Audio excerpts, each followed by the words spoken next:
Hello, hello, welcome to another episode of Umineko, Dawn of the Golden Witch. Hello, Cat, how are you doing? Yeah. Ready to go on another episode? I can go a little bit longer today because I have the day off tomorrow. So I want to try to get to one of my favorite scenes in the whole series, but we'll see how that goes.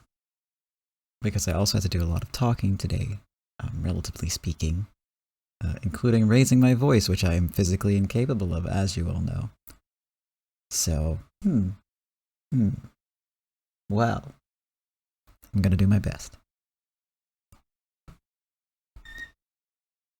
I do have a big water bottle that is, I forgot to fill.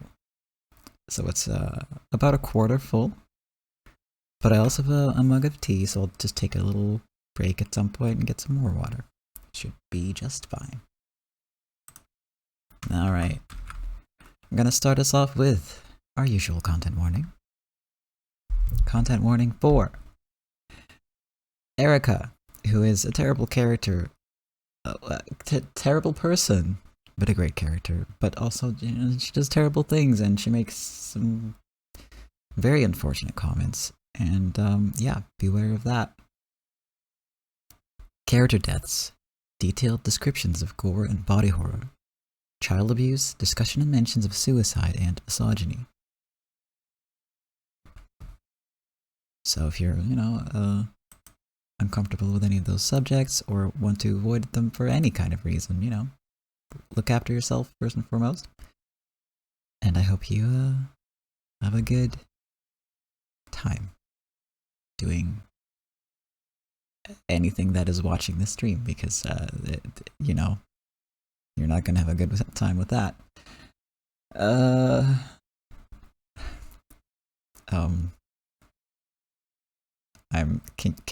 It's probably obvious, but I am trying to. I'm stalling, as you call it. I forgot what the word for stalling is. And I also forgot how to get to my desktop where the icon for Umineko is for some reason. So that shows you how I'm doing. I'm doing fine, just a little sleepy. If it's the opposite and you really enjoy it, you're gonna have a great time tonight. Although I must say that all of these things are placed in a context where they are heavily frowned upon. The context is always, these things happen and it is bad that they happen. So if you enjoy those things, this is not the place for you either.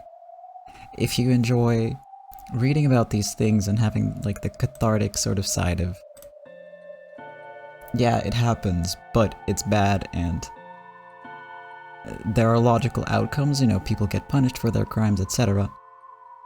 Or at least judged, or it gets discussed in a way where it's framed as a bad thing, then this is the place for you. If that makes sense. I hope that makes sense. Like, we're not here for, like, the glorification of violence or any of the other stuff. We're not here for that in the slightest. You don't have to worry about that coming up in this series either. Alright. While the wind blows, why don't we do a little recap? So things got a little complicated last time, so I'm gonna do my best, but I might miss a few details here and there. Sorry about that. Last time, Balor got stuck in a logic error in the locked room of his own making because he was challenged to rewrite the situation and he refused.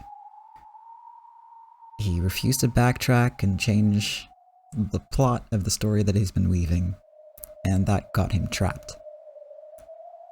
Meanwhile, Beato, or, well, the chick version, recently hatched, is racking her brain to try and come up with a way to save him.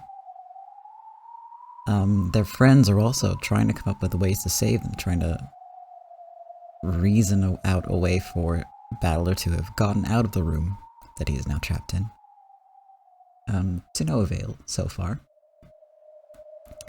And while all this is going on, the love duel is also continuing. And Shannon and Kanon come to the conclusion that they have to fight each other.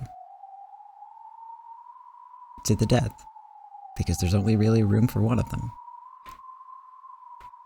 Meanwhile, or after that, I guess, the witches, other than Beato, you know the ones, Lambda and Bern, decide that they're going to give Erica a gift for winning. And the gift is Battler. And she's going to marry him, but not like in a, ooh, a wedding, how nice kind of way. No. This is a, you are my possession now, and I'm going to do whatever I want with you kind of wedding. This is a bad wedding. A demon wedding, if you will. And, where we left off is...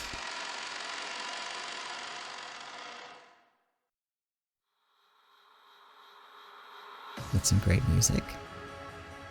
And also, a deep sound reverberating through the cathedral. It was the sound of dozens of heels being stamped in unison, originating from the honored guards, members of the Chester Sisters' Imperial Guard, who were lining the cathedral. It brought about total silence even before the demons running the ceremony spoke. And it's these two again. Also, I hope you enjoyed that segue. I'm very proud of that, because that was not planned. Let's have silence. Ladies and gentlemen, welcome to the wedding of Lord Battler, Territory Lord and Golden Sorcerer, and Lady Erica, the Witch of Truth. Zepar and Furfur had appeared in the center of the cathedral. It was a great status symbol to have these two demons invited to host the wedding. Though they had asked for silence, the attendees who packed the cathedral welcomed the two demons with enormous applause. Oh, it's Zepar and Furfur. Then, what about Beato? She may already have snuck in. They searched for Beato in the crowd of several hundred people, but they couldn't find her anywhere. God, this music is so hype. This played during the pre-roll too, and I was dancing the whole time. I wonder if Beato found a way to save Badler-kun. If she managed to gain Zepar and Furfur's power, then I'm sure she has. There is no miracle that cannot be gained after receiving their power. And if she didn't? Then that goat biting its handkerchief over there is probably her.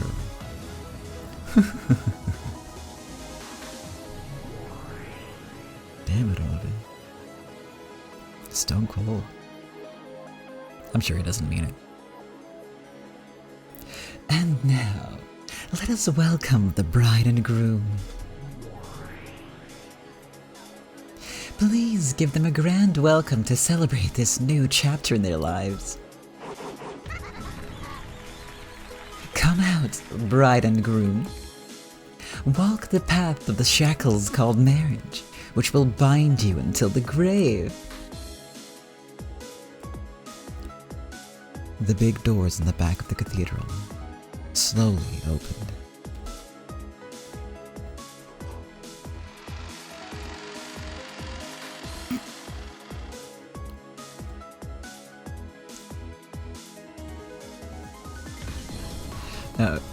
I think Rodove was saying that she would be like hidden and crying.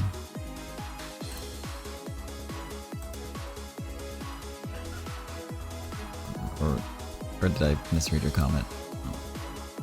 Either way, it's stone cold.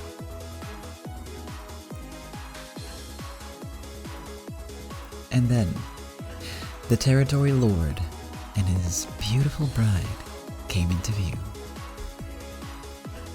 Arm in arm, the pair slowly began to walk down the path to the grave lined with red carpet. Yeah, so for context, biting down on a handkerchief while you're pulling at the end of it is like, I think it's like an anime trope. It's usually done out of jealousy, anger, usually jealousy. So if that was Beato, then it would be because, you know, she's not the one who won in the end.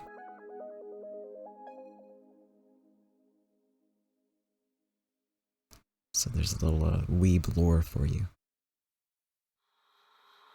The Jester honor guards stood at attention along either side of that path, raised their adorned bayonets with mechanical precision, and made sure that no evil could block the path that the pair walked down. Jester Sisters' troops that weren't part of the honor guard were stationed all over the cathedral, hiding behind pillars and so on, and keeping an eye out for any intruders. 00, calling 45 and 410. Any irregularities?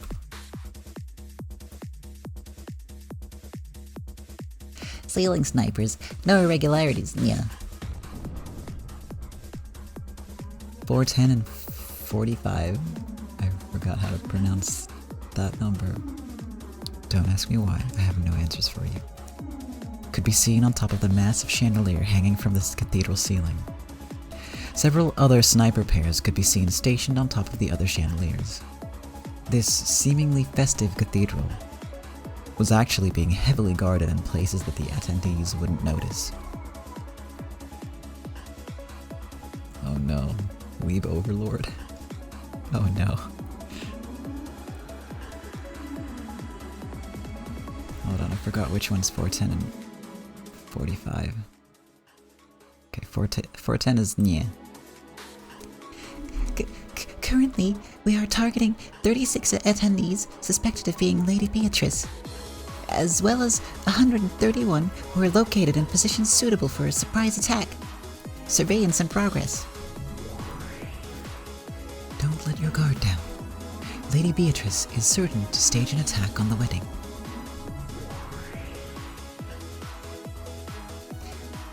That'd be so cool, breaking in to steal the bride, yeah? 410, he's not the bride, he's the groom. I said what I meant, yeah.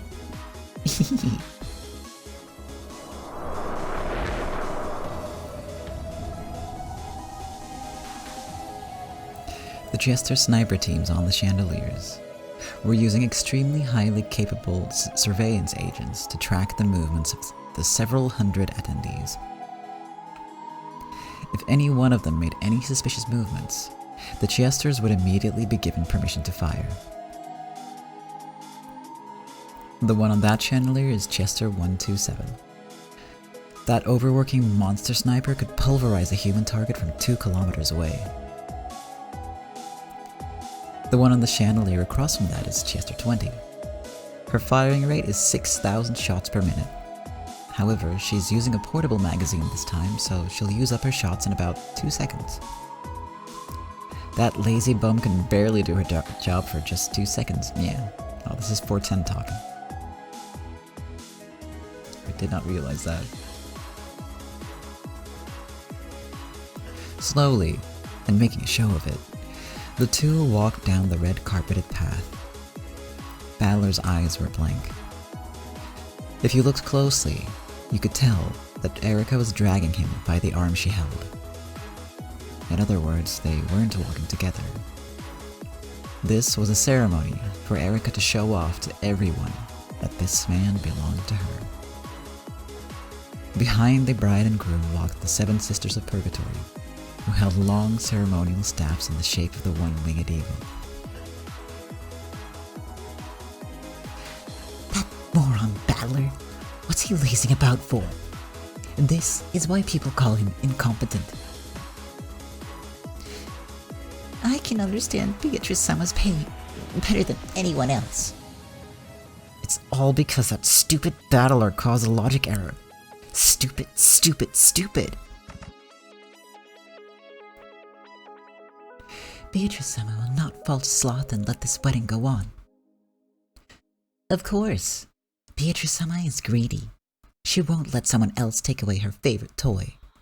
She'll definitely show up. Slobber. Oh god, how am I I tend to skip the sound effects, but I'm especially going to skip slobber as a sound effect. And I'm sure you can all appreciate that because ew. Blech. I also forgot Beelzebub's voice because she doesn't talk as much as some of the others. I hear the reception's gonna have tons of delicious food. I want to wear a wedding dress now.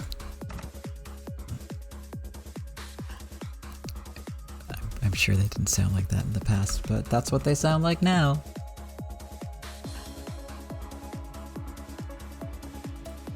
Burncastle and Lambda Delta were in the noble seating on the balcony. They sipped questionable-looking carbonated cocktails as they looked down upon the show. Dribble while you talk? I don't think I can do that on command. Maybe one day, you know, when my streaming career has been going for a couple of years, you know, I've developed my skill. Everyone is talking this episode.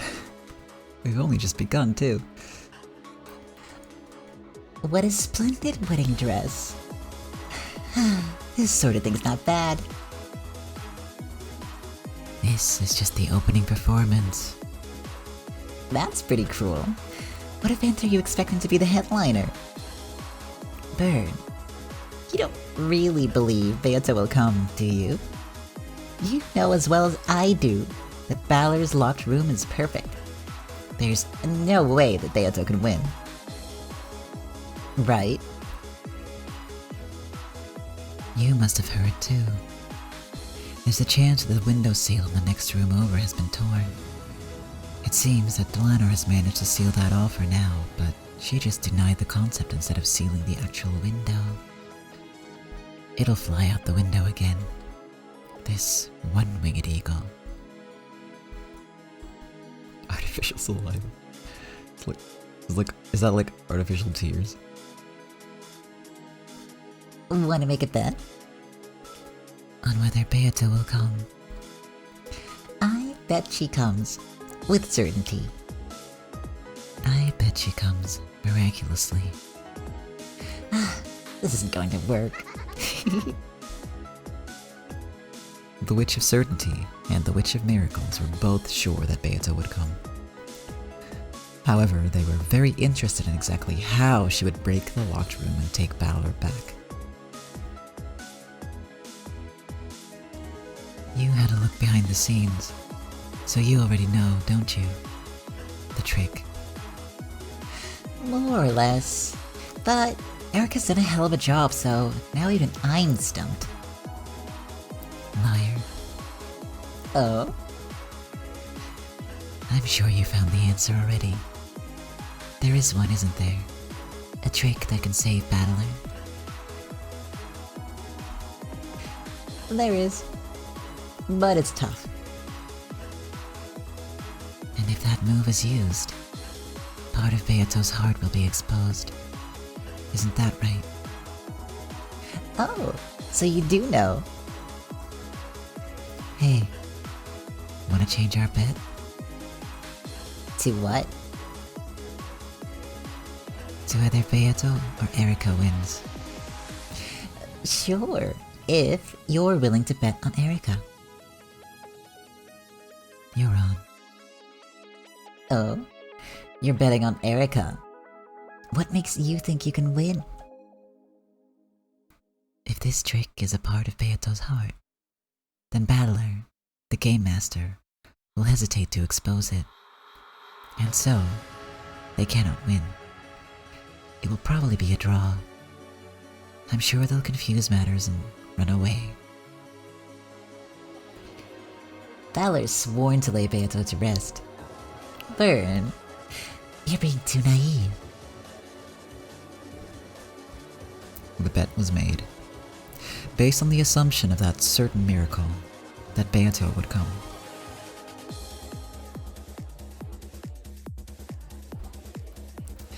Virgilia, who was standing in the front row, tried to call out as soon as Balor walked by. She tried to tell him that the window seal in the next room over hadn't been confirmed, hoping that this would give him a hint. However, she had been marked perfectly. The instant she tried to lean forward, the two Chester sisters right behind her grabbed her arms. It was a powerful force preventing her from going forward. Unable to move, she was forced to stay there and watch as Balor walked past. Balor-kun. Even now, he is fighting that locked room all by himself. However, he cannot get out of that locked room by his power alone. Unless someone comes to save him, he cannot get out.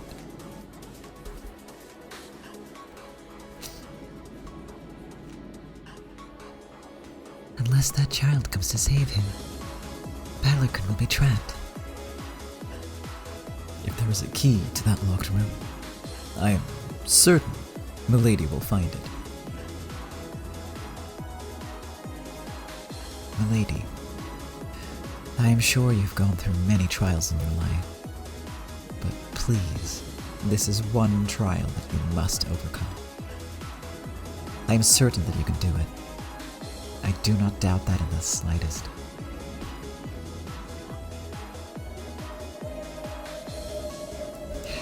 Those goats are some of the biggest Chester sisters you've seen. Yeah, they are huge. They have been working out.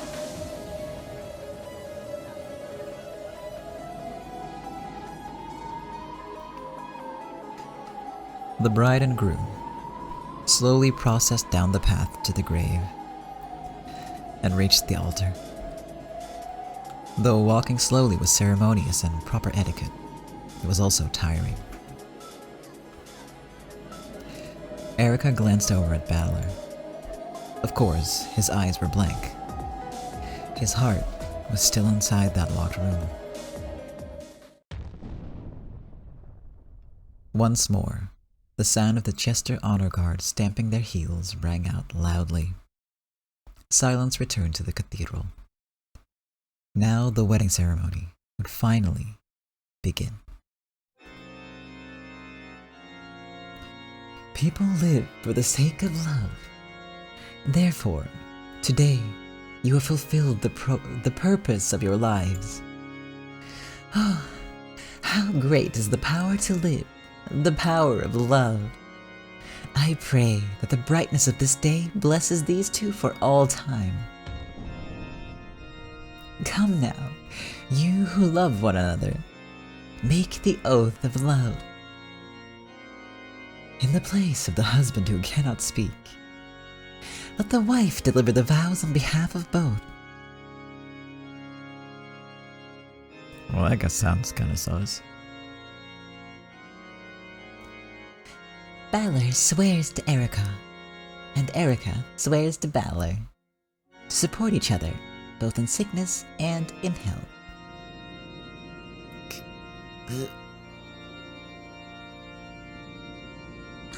I didn't catch that, Balor-san. If you have some objection, please say it a bit more clearly, in a loud voice. Damn it. If you have anything further to say, please get yourself out of that logic error locked room first. Don't worry, I'll support you forever until that day comes.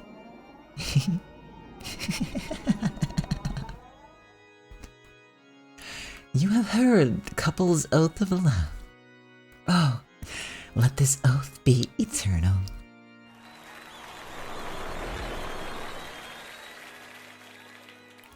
Thunderous applause celebrated their marriage of servitude. After the oath, they would physically signify the bond. It was the exchanging of the rings. I just remembered what's coming up. The Territory Lord's ring, with the one-winged eagle engraved on it that sat on Balor's finger, would become Erika's. By this, she would become the ruler of this game board, and in exchange, Balor's finger would be given a diamond ring that Erika had prepared. At a glance, it just looked like a ring adorned by a large diamond. However, this cursed ring would force Balor into eternal subservience and brand him as another's property. Yes, let the pair exchange rings. Since the husband's fingers cannot move, let his wife support him.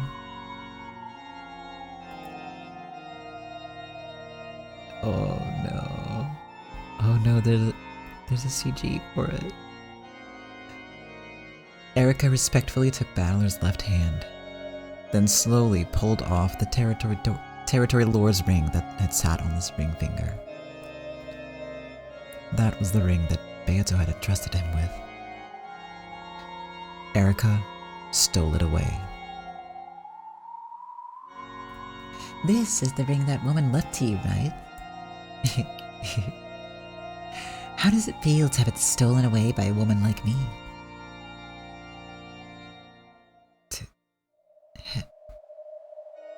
Huh? I can't hear you. Please say it one more time. Go to hell. Oh, is that all? Well, then there's no need to worry, Balor-san. Erika pressed her lips up against Balor's earlobe as if biting it, and told him where they were. We're already there.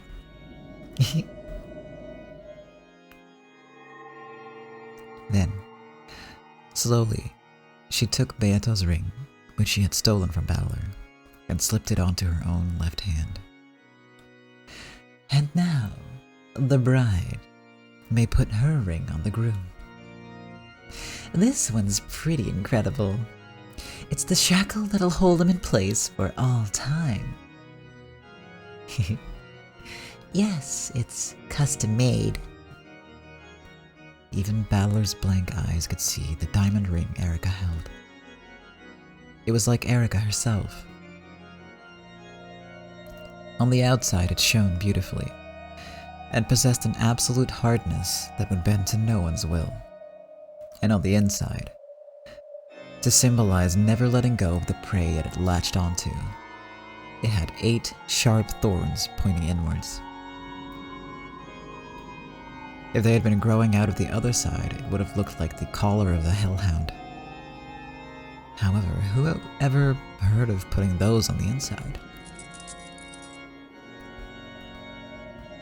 She turned the diamond until it clicked, and the thorns retracted.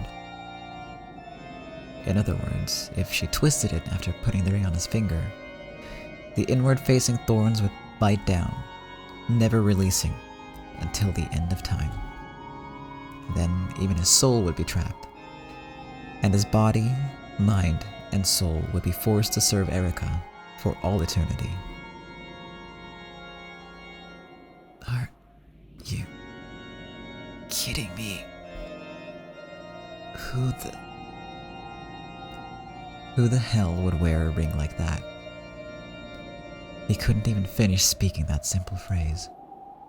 And furthermore, those awkward words were the only way he could resist. She raised Balor's left hand and stroked his ring finger hungrily. Erika held the ring of servitude against the tip of his finger. A ring can hurt if it's made to fit too tightly, and it can even become impossible to take off. However, this ring was never intended to be removed for life anyway, so its inner band had been mercilessly narrowed. Even without the thorns, forcing a small ring like this on would hurt. This ring will seal away your body, heart, and soul for all eternity. and you'll become an eternal living puppet. I won't even let you die. I'll defile and humiliate you endlessly. And every time I forget the heady taste of victory, I'll use your body to remind me. Over and over again. If you're going to bite off your tongue, now's the time. Once this goes on your finger, you won't even be able to do that.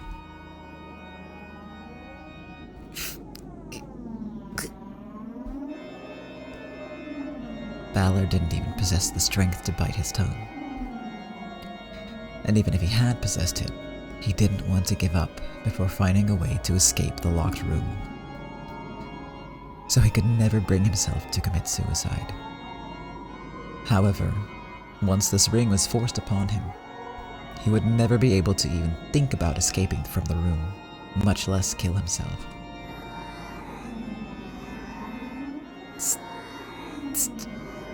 Stop it.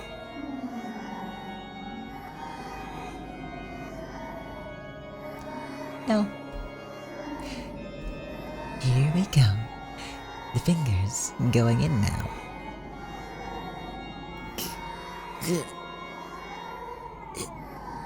It hurts.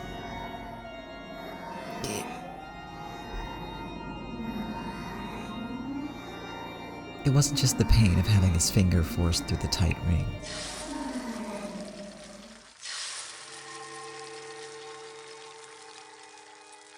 The curse of the ring fiercely tormented Balor's body from the inside. That pain would always torment Balor. But, fortunately for him, the ring's power would also steal away the mind that could understand that pain. Erica kept screwing on the demonic ring that was far too small. It hurts.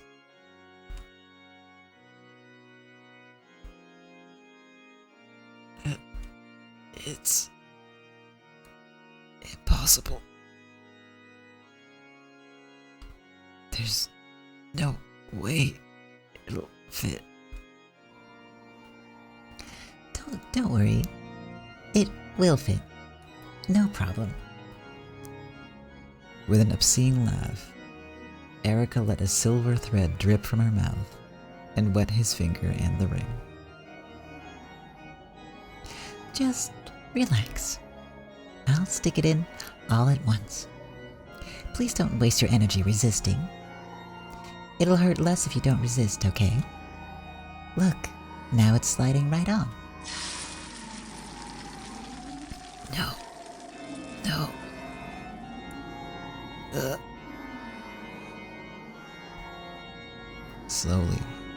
Slowly, Balor's finger went deeper and deeper through the ring. He was pushed through the iron ring of pain and humiliation, which would never be removed again.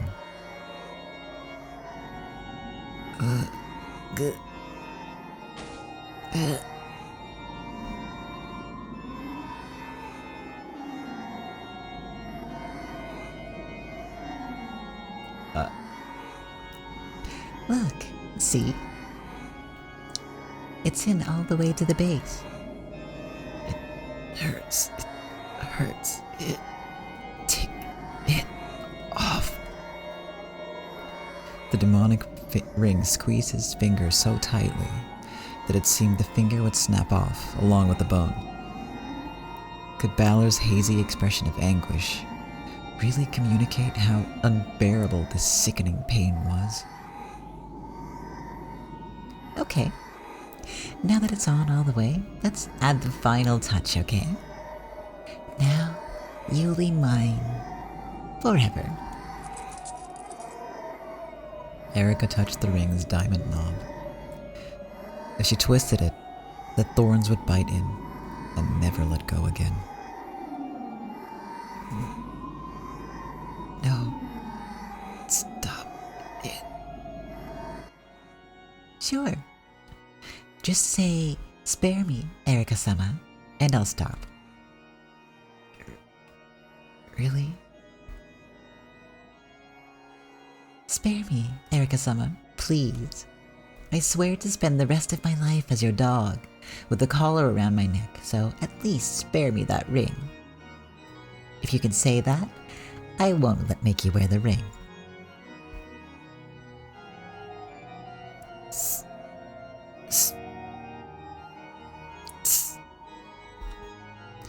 Yes? I can't really hear you.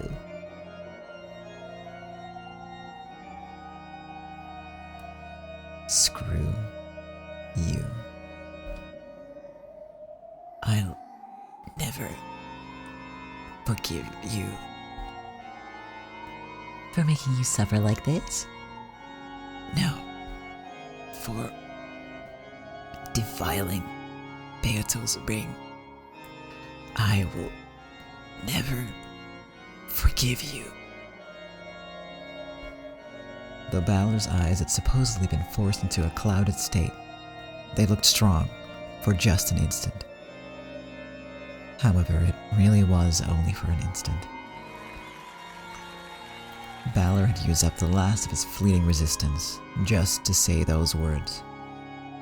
In his dim consciousness, he had even bitten his own tongue to stay alert, so that he could complete his words of resistance. Of course. It seems you aren't the kind of dog that can be tamed. But that's what I like about you. Erica smiled. Then she turned the diamond. Whoa. The instant she did, Balor let out a voiceless scream and threw his head back.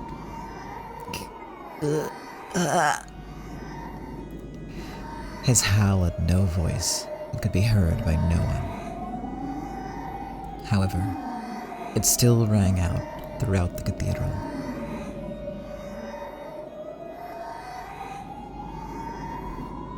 Oh, damn.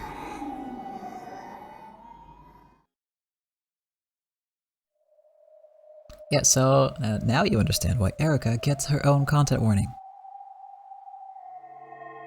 It was for good reason.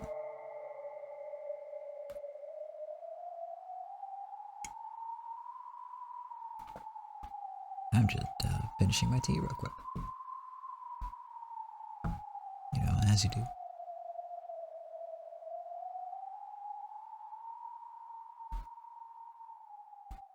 Okay. And I'm gonna follow it up with a quick posture check.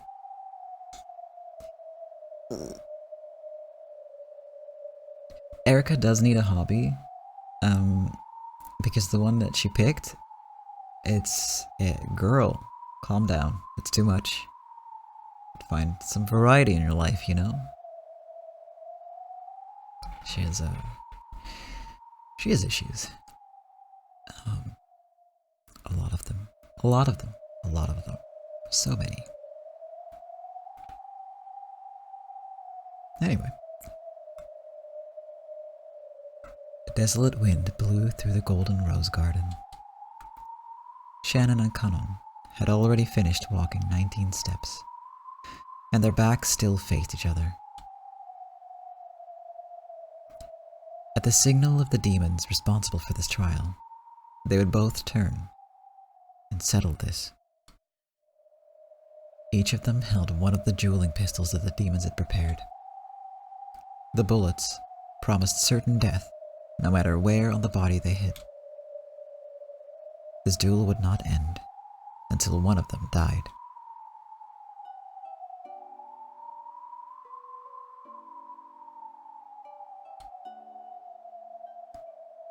George and Jessica just quietly watched the ones they loved.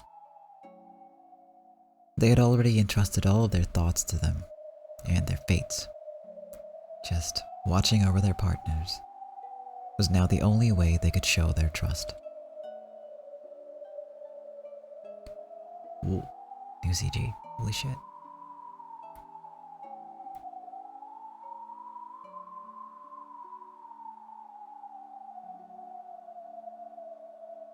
Shannon and Kanon stood quietly with their backs turned. They had already put the emotions of the many days they had spent together behind them. The next time they laid eyes on each other, nothing would be asked of them except pulling that trigger, which is why Kana looks very depressed. The only one who still had no determination or resolution with regards to this duel was Beato. The closer that moment came, the less she understood. The love between George and Shannon wasn't standing in the way of the love between Jessica and Kana, or vice versa. Why, when both sides could find happiness, were they forced to kill each other? I don't understand. I just can't understand. Little sister, we are not permitted to do anything but watch. Zipper-san, Fufu-san, why this duel? This is no trial of love. You really are demons. You just want to enjoy watching one of the pairs fall apart. Quite. You'll get in the way of the lovers. You're the ones getting in their way. One will fall. The one who loves that person will grieve. If only you two weren't around, no one would be sad. That is not true. If we hadn't set up this duel, then both pairs would have fallen apart. This duel is necessary. I haven't been able to accept that since the beginning. Do you think love can't succeed without a miracle of magic? The only thing needed for love is two who love each other, isn't it? This duel is meaningless. So stop it, you two. Shannon and Connell both. Why do you have to fight each other to the death when you're once as close as true siblings? I just can't understand.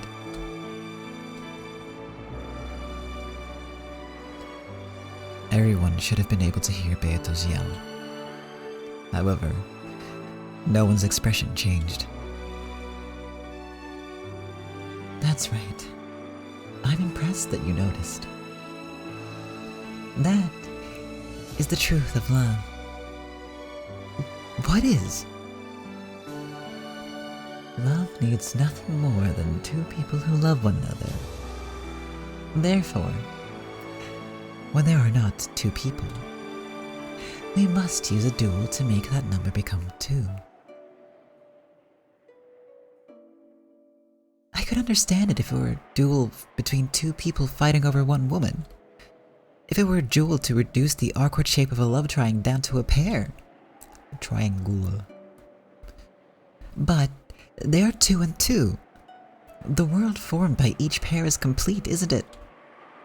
There's nothing compelling them to fight. The minimum number of people that can create a world is two.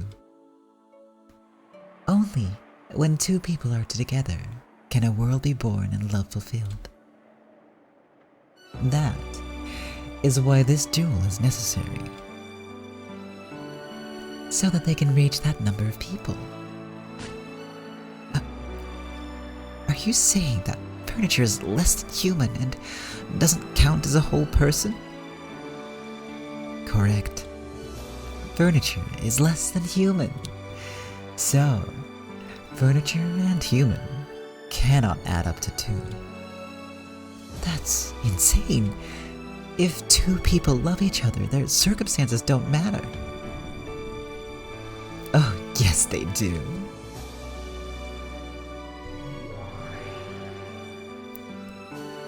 Do you really think that the circumstances of two in love don't matter?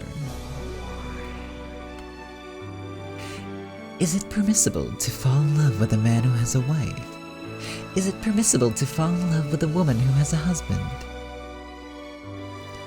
Is it permissible to fall in love with your parents? Is it permissible to fall in love with your children? There are many situations where circumstances forbid romantic love. Then Just what is furniture? Why mustn't furniture fall in love? Because their soul amounts to less than a full person.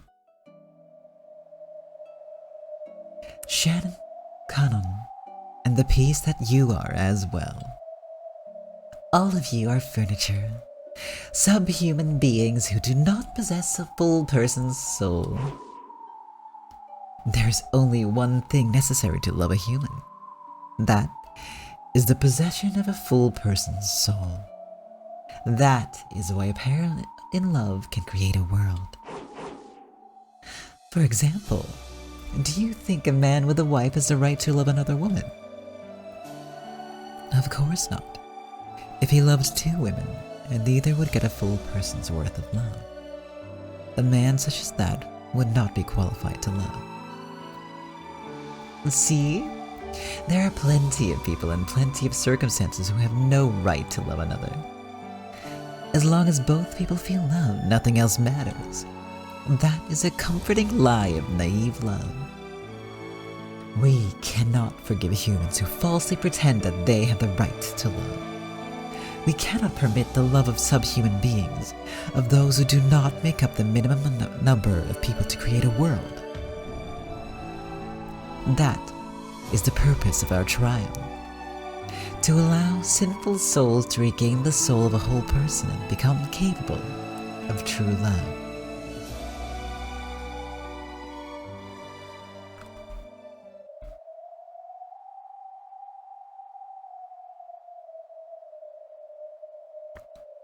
Zephyr-sama, Fufu-sama.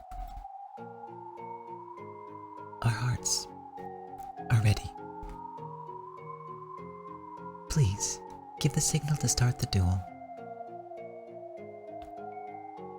The pair, bidding farewell, quietly asked for the signal to be given. Zephyr nodded silently, then walked to a place that could be seen by both of them. Furfur spoke in a voice quiet enough to avoid distracting the two duelists. Watch. Watch the duel to see which of the two lovers will fall apart? No. This isn't a duel to see who falls apart. This is a duel to make true love succeed. I don't understand what you two are saying. No, you must understand. This moment marks the birth of a human who is truly capable of loving another person. I don't understand.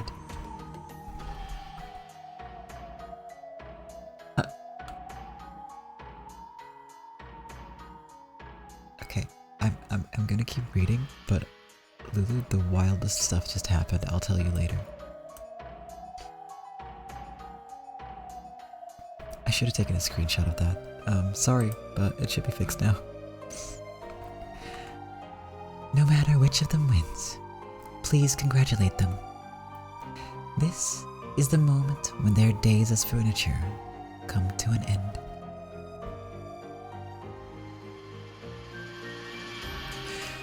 The signal is simple.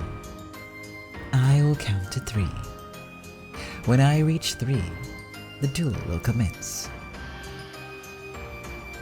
Understood. Same here. If both of you miss, the duel will be temporarily suspended. You will be given bullets again and will start over from the beginning, with your backs to each other. I guess it'll repeat until it's all settled.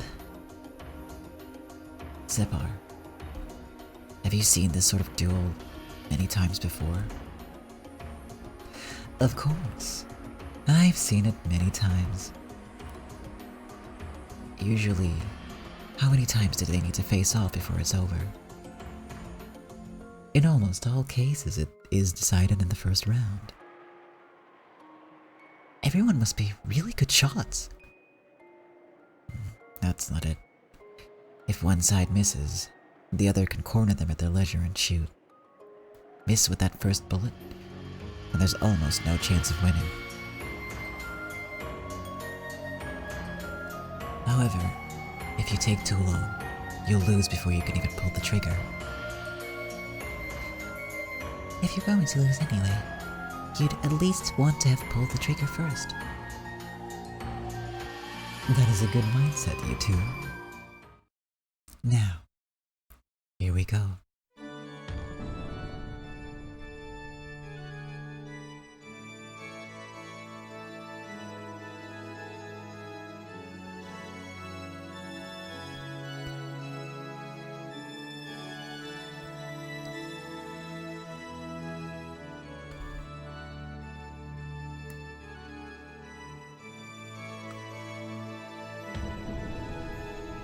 One.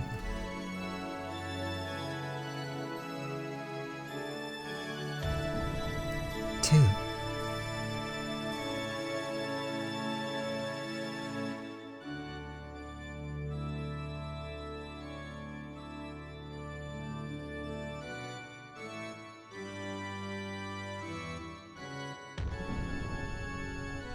Three.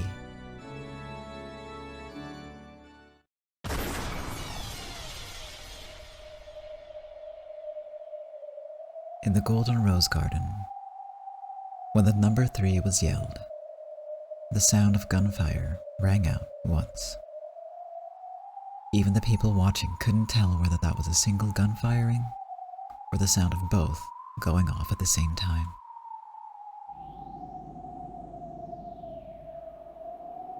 In the midst of the stench of gunpowder and white smoke, there, with gun raised and smoke trailing from the barrel, was Canon. Shannon was lying on the earth, face down. Shannon, son. No. Shannon dropped before the gunshot. Jessica's distressed expression was enough to explain what had happened.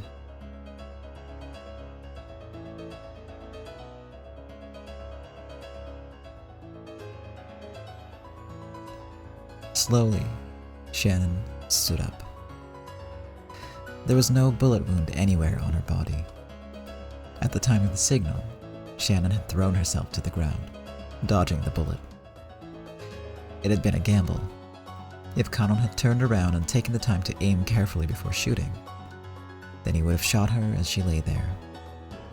However, if Canon shot as soon as he turned around, she would be able to dodge it. Canon had also gambled.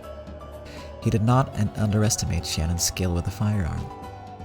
He was fully aware that hoping Shannon would be timid enough to let him shoot first could result in him losing before even pulling the trigger. So he had decided to shoot right away. And he had predicted that when he shot, Shannon would reflexively pull the trigger too. Since he was already planning to shoot right away, he was sure that his readiness would allow him to shoot with greater accuracy than her.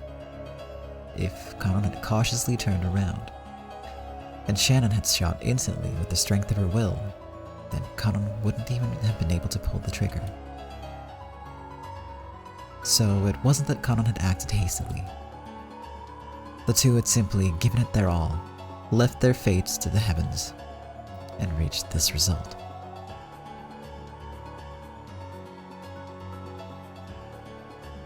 I didn't imagine that my quick-tempered sister wouldn't shoot at all. I'm surprised too. I didn't think that old prudent Kanon-kun would shoot as soon as he turned. As Shannon quietly pointed the barrel at him, she slowly walked forward. She planned on cautiously closing the gap until she reached the distance from which she could hit with even more certain accuracy. And Kanon had already lost any means of fighting back.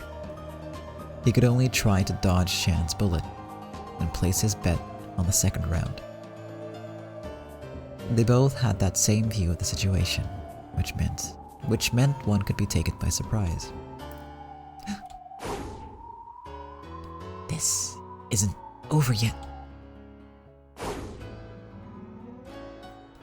Kanon dashed forward like a tornado, bent over so low that he was almost crawling over his shadow. This duel could only be settled by a bullet, but he wasn't the only one who had a bullet. If he could steal Shannon's gun away from her, he could turn this all around.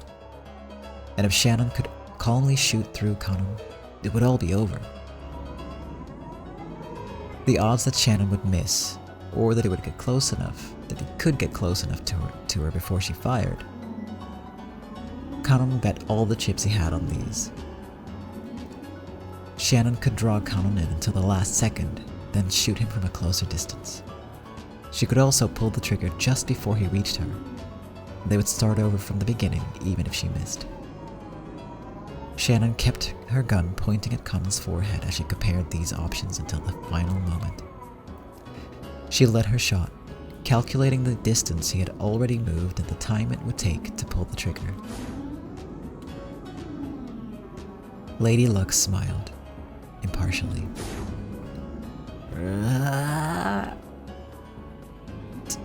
Damn it. In a flash, Kanon leapt to within striking distance of Shannon as she missed the final moment to pull the trigger. He swung his hand up and smashed the gun she held upwards. That strike sent her gun flying into the sky. At the same time, Kanon's gun also flew from his hand and soared into the air. The two guns danced a rondo through the sky, reached their peak, and began to fall. By that time, neither one of them knew which gun was theirs. The two guns were exactly the same. Everything about them was identical. There was no way to tell them apart. However, there was one difference. Only one of them had a bullet inside. The pair raised their hands to the sky, trying to grasp their fate, their miracle.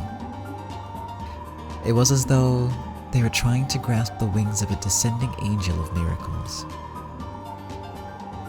The pair looked up at the brilliant sky and entrusted everything to Lady Luck.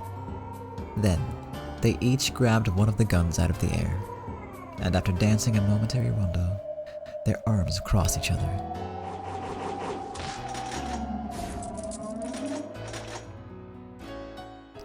Even that was like a dance, and the barrels of each of their guns came to a dead stop against each other's forehead.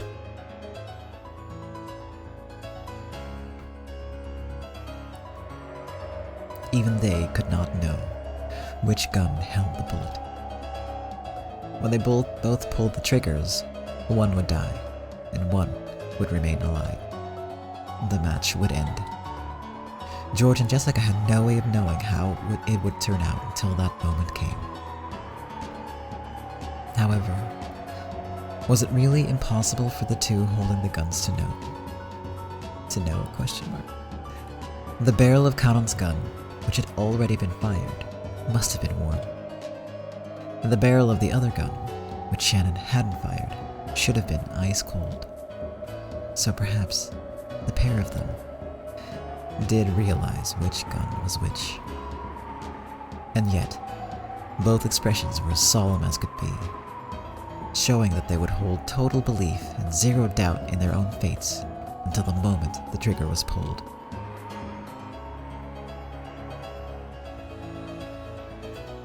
Don't be sad. We'll meet again soon, in the Golden Land. We should have done this much sooner.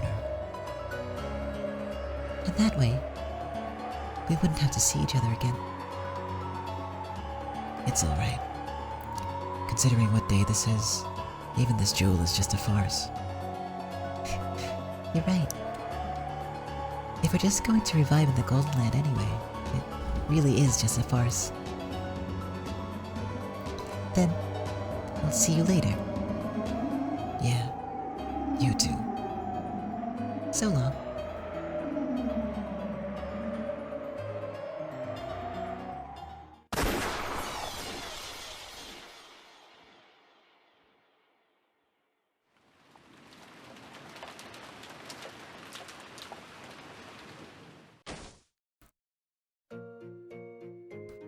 Kanon-kun, Hey, what's going on? Hang in there. Suddenly, Kanon fell to the floor as if he'd had an attack of anemia. It happened without any prior warning, so everyone rushed up to him in alarm. What they saw surprised them. There was a single strand of blood across his forehead, making it look as though it had cracked open. Huh? How? What happened? What's going on? Trying to get a look at the wound, Goda wiped Kanon's forehead with a handkerchief. However, his forehead was perfectly smooth, without any trace of a wound. And yet, almost as though it was seeping through his skin, blood was pouring out. What are you doing? Stop the bleeding already! I would, but there's no wound. But the blood won't stop coming. Hang in there, Kanon-kun. Kanon-kun. Yoshiya-kun.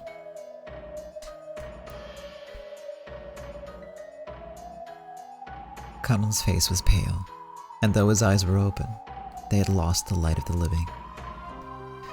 Just as though he was a puppet whose strings had been cut, he passed away.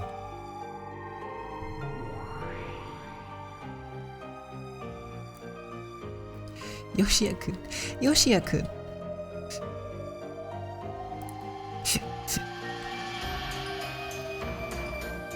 So long, Kanon-kun.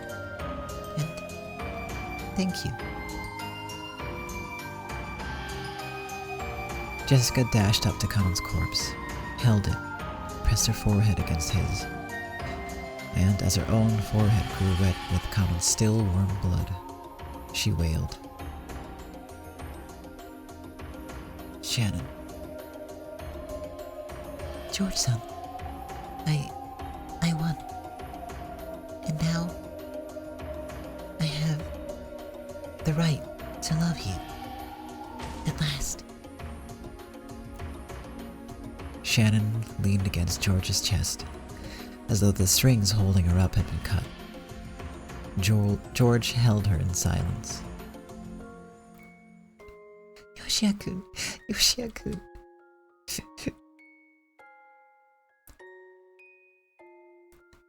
There is nothing in the golden rose garden except the wind that carried golden flower petals, and the sound of Jessica's heartbroken wails.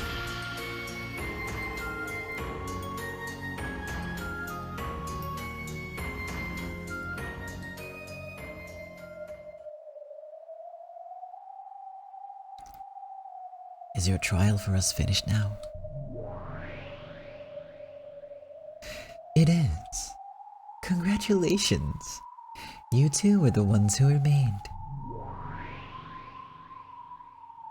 We will give you our blessing, but please don't forget. You are now responsible for nurturing your love. Please, take good care of the seed of love that this miracle has created. Of course. I swear it to her and both of you. And now, let Shannon have the miracle of magic. Now, your soul will become a human. You will become a full person. Come together, incomplete souls. Become one and know love. When Zephyr and Furfur faced the heavens and yelled, the miracle of love gathered the souls around Shannon.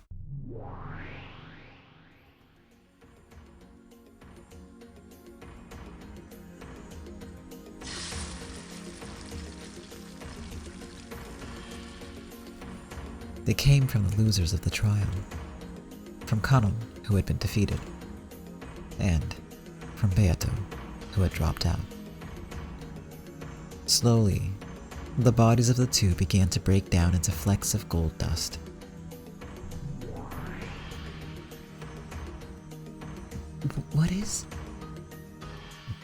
What's going on here? No one ever said that the losers would disappear. As she yelled, Beato the Elder supported the body of her fading little sister. However, the two demons were smiling quietly. Kano disappears because he died. Beato was born to love battlers, so without that right, she too will vanish. It is very fair. If you had survived, the other two would have vanished instead. Hang in there, little sister. Hang in there. Weren't you going to solve Balor's locked room and save him? What are you doing, biting the dust in a place like this? You call yourself a part of our complete form?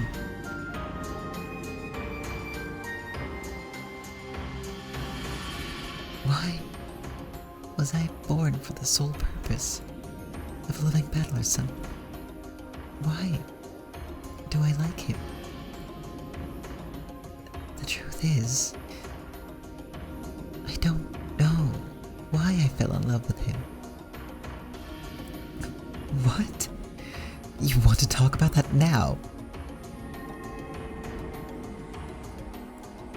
After all,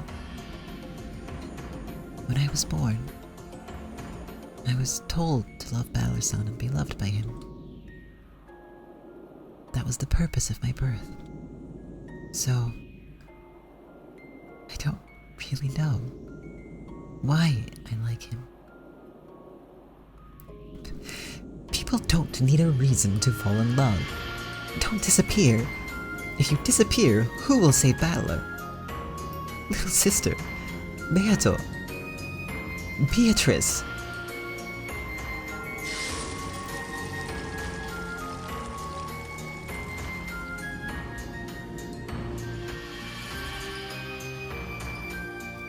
Why is it that I like Balor so?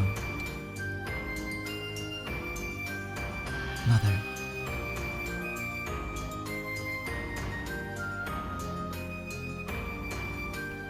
Well, you know, I'm not really a big fan of the domestic type of girl. You know me, I'm a rough around the edges kind of guy, right? I just can't handle acting politely in front of girls, ladies first and all that stuff. So if I had to say what type I liked, you know, maybe a Jessica type girl could be just my thing. If I'm crude, why shouldn't she be too? A rough, relaxed relationship with someone who can cuss and joke around with me, so we're not always thinking about how I'm a guy and she's a girl. That could be just perfect. So if I ever get a girlfriend, I'd like someone I could joke around with all the time like I do with Jessica. Huh? What would she look like? I'm not too picky about that.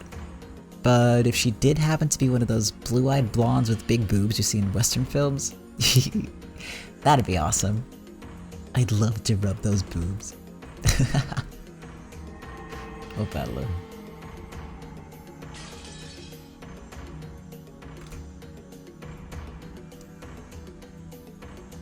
Beatrice, listen to me. I am giving you my love for Ushiromiya Battler. You are to become the kind of woman Ushiromiya Battler desires. You will have the golden hair he likes. You will have the blue eyes he likes. You will have a personality that matches his. And then, you are to love him in my place. And if fate allows it, be loved by him. I can no longer love him. Please take these desires I couldn't bring to fruition. These feelings too great for me to bear, and see them through yourself. From this day forward, you are no longer the Rokonjima ghost that lives only to play pranks. From this day forward, you will be the master of this island, waiting for the day that he comes to fulfill his promise. From this day forward, you will do this in my place. So, from this day forward, you will no longer be me. Please, Forgive me for pushing all of my troubles onto you, while I alone tried to find happiness. From this day forward, you have the right to hate everything. From this day forward, you are the Golden Witch, Beatrice.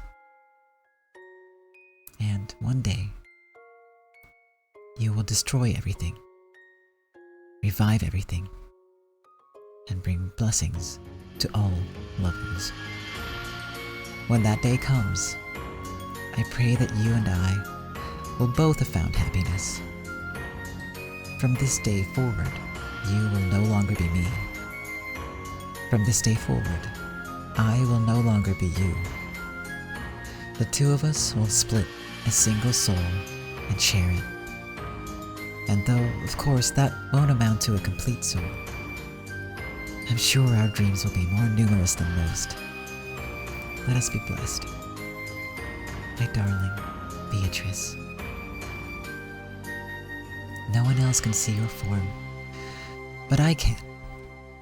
And if you're loved by a lot of people, I'm sure they'll all start seeing you too.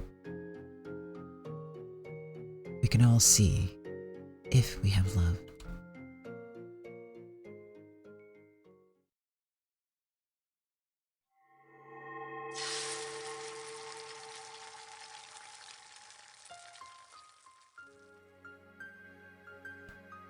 I'm very sorry to say that I need to take a little break for my voice. I need to go drink some water and then to get a cough drop.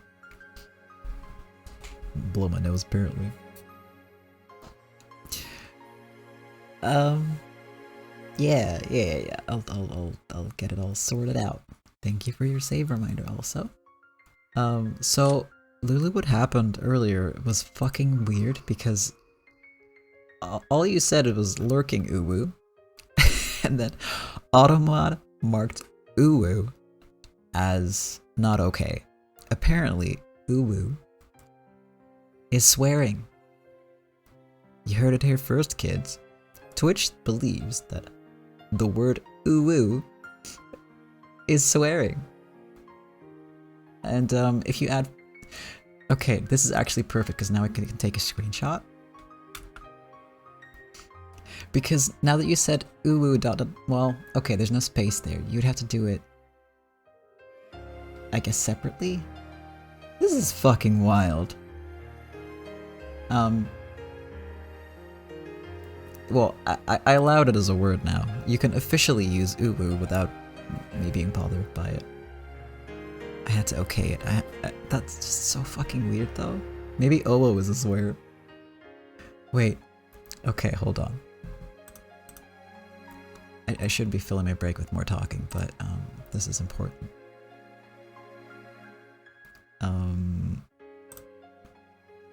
Moderation. Automod rule sets blocked terms and phrases. Permitted terms and phrases. Wait. They expire? Oh my god, in 35 minutes you won't be allowed to say ubu again. What the fuck is this system, Twitch? What are you doing? And apparently if you repeat these multiple times, they become like permanent. So right now I have permanent, I have coward, the word fuck, because we do a little bit of swearing here, because we're all adults, right? And apparently MILFs. Don't know how that happened. Also Nazis, because I feel like you should be able to talk about them when it's relevant. Which I believe came up a couple times. Or like multiple times in one stream, right? We were like talking about actual ones, I believe. And then Twitch was like, no, that was a bad word. I'm pretty sure the word itself isn't. Erica is probably an actual yeah, I mean, yeah. I can't really fully support that statement because I know a little more about her than you guys do at this point, but She's definitely not cool. As a test, I've removed the evil word, the evil bad word, from the auto mod. So you can try saying it again and we'll see what happens.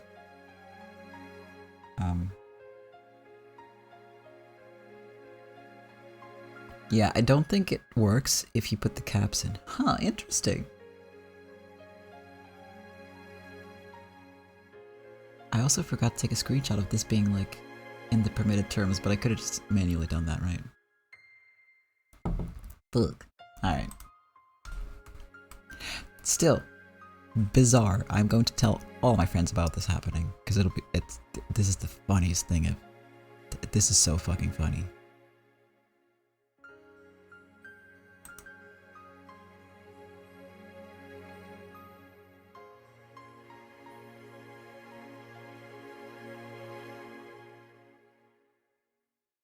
You were born for this move? Yeah. Yeah, I mean, if it was gonna be anyone, it would be you. Twitch is broken for sure. I mean, don't get me wrong, I like streaming and stuff, but... Twitch, y'all weird. Y'all weird, okay? You make really weird choices, and I know that that's not like... I know that comes from like higher reps who have no idea what's going on. We probably don't even know what this website is, but...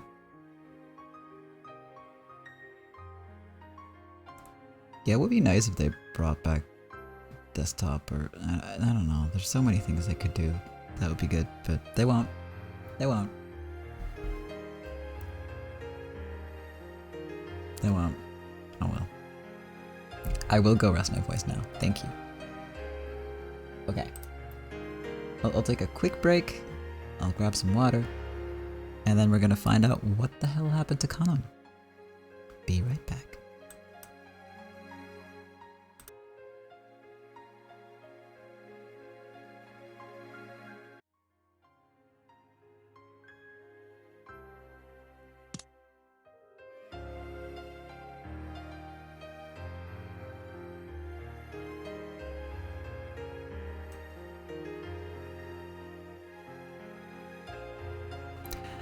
Alright. I'm back. Let's drink some extra water just to be sure. I need to be in top form for this.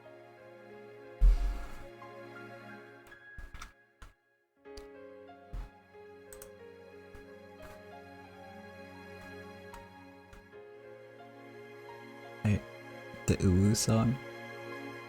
I don't know how that goes. And I'm not even sure I can sing.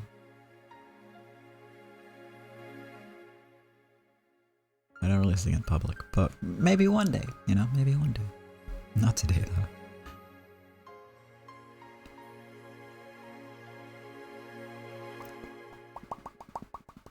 Okay. That's my warm-up, I just do. Yeah, reading only. No singing. Unless I get, like, overly confident out of nowhere.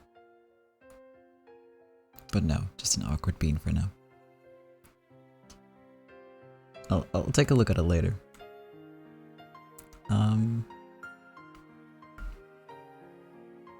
Yeah. Posture check. Alright, let's go. Good to go, good to go. Or am I? Am I in the right window? Yes, perfect. You will not be disappointed, or maybe you will. Hopefully both. Alright. That's solid. Alright. I'll let you know.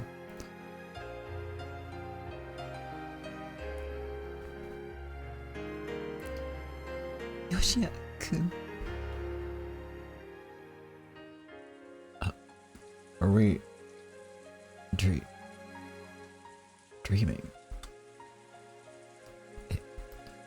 insane. 。 . 。 . 。 . 。 . 。 . 。 . 。 . 。 。 . 。 。 . 。 。 。 。 。 。 。 。 。 。 。 。 。 。 。 。 。 。 。 。 。 。 。 。 。 。 。 。 . 。 。 . 。 . What kind of joke is this?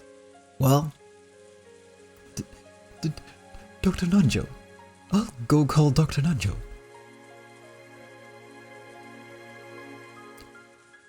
Goda. That is enough. Genji, who had been calm and silent through the whole thing, finally spoke. And those were the most reasonable words spoken. If he called Nanjo here, then what? Not only was there no arm to take the pulse of, there wasn't even a forehead to feel the heat of. Like the last unmelted snow greeting the warm sun of spring, Kanon's form. There was no longer even a trace. His form had sparkled with a spray of gold and vanished completely. Where did he go? Where's Yoshia-kun? Yoshia-kun!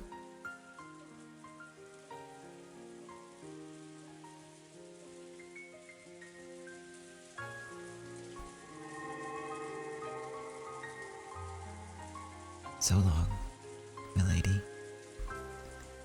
No. Jessica. Kanon-san. No one's eyes can see us any longer. That means we are no longer in their world. However, we are right here. You're right. We are here. For us, the body is nothing more than a cage made of flesh. There's no need to be sad. But I do feel sad for her. Jessica-san. This is all my sin. This is why furniture isn't supposed to love. What will you do now? Though I have lost my form, though I can no longer talk to her, and even though if Jessica ever talks to me, I can do nothing except nod behind her back, I will be by her side.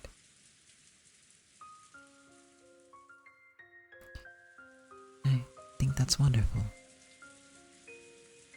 What will you do? I want to save Balor-san from a locked room. A locked room?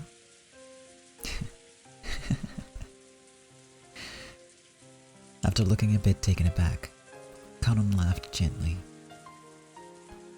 Beato, who hadn't expected to be laughed at, looked a little sour. Why are you laughing? This is very important to me.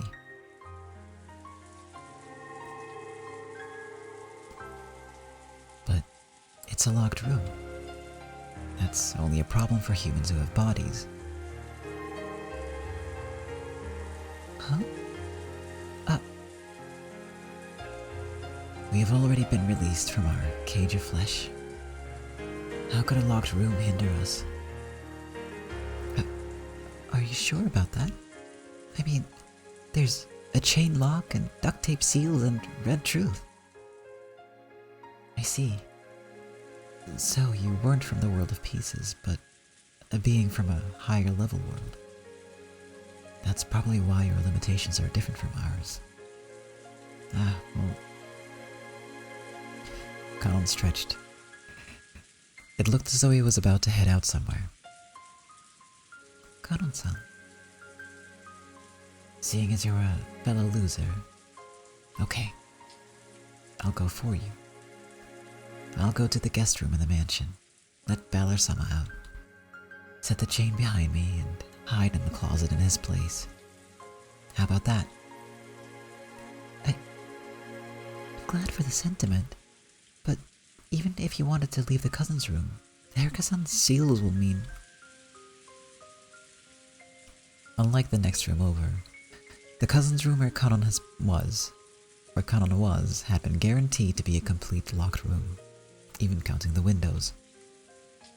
Not only did he have no way to save Battler, but he couldn't even escape himself. In that case, use your magic to give me power. My magic? Yeah. Use your magic on me. Wait, I don't even know how. Aren't you Beatrice, the Golden Witch? I am a witch, but, I don't even know about locked room tricks, much less magic.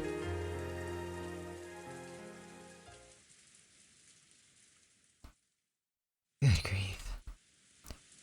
Okay, listen up, Beatrice. I'll only tell you this once. This is what a witch is. What a witch is?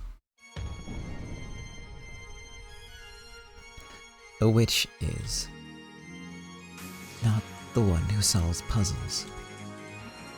Not the one who solves puzzles. Yeah, that's right. If you are a witch, why are you clutching at your head because of someone else's puzzles? That's not a witch's job, right? Then, what is a witch's job?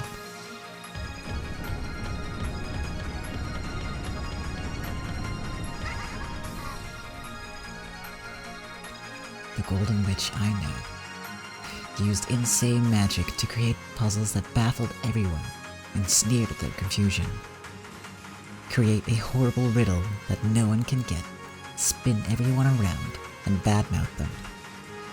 You aren't supposed to clutch your head agonizing over your opponent's puzzles.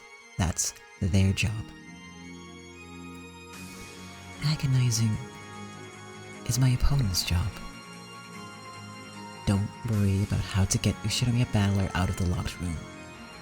A room locked by a chain? What a joke. You need to create a much more spectacular, ultimate locked room. And make it so that they're the ones agonizing. I leave it on the hand. I'm not the one who agonizes. That is for them to do. It's about time they recalled the true terror of Beatrice, the Endless Witch, the one who can create endless locked room tricks of the most horrific kind. Tricks that can make even the demons of hell prostrate themselves in shock. A locked room, even more horrific than Barrisols. We've already gotten our hands on one, haven't we? Horrific, locked room.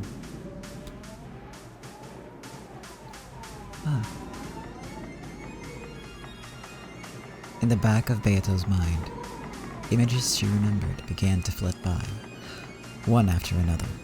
The layout of the mansion, the guest house, the rose garden.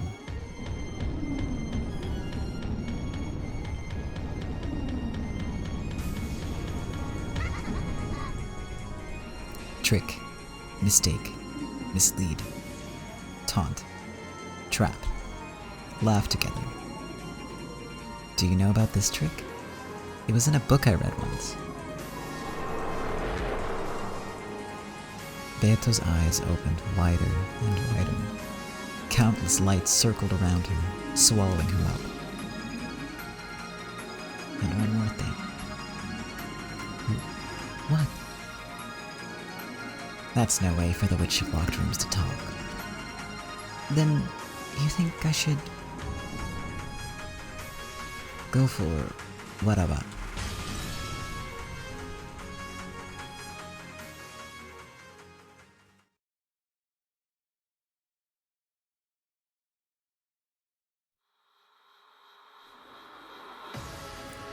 For context, if I recall correctly, Beatrice, OG Beatrice as we know and love her,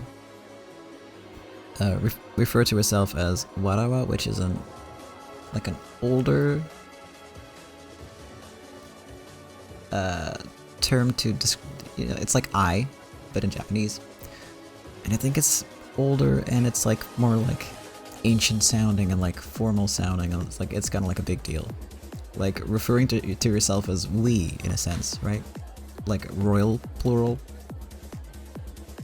And chick Beato, little baby Beato, has been referring to herself as either Atashi or Watashi, I can't remember which of the two, which is like a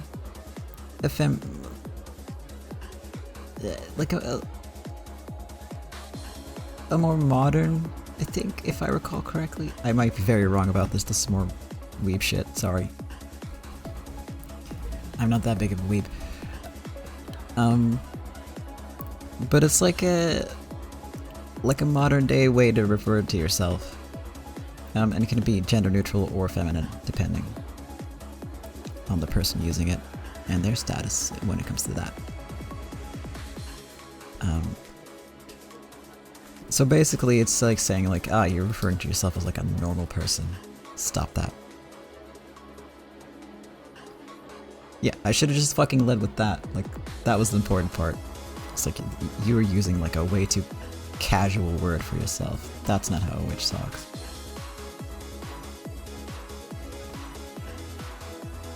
Baby tool.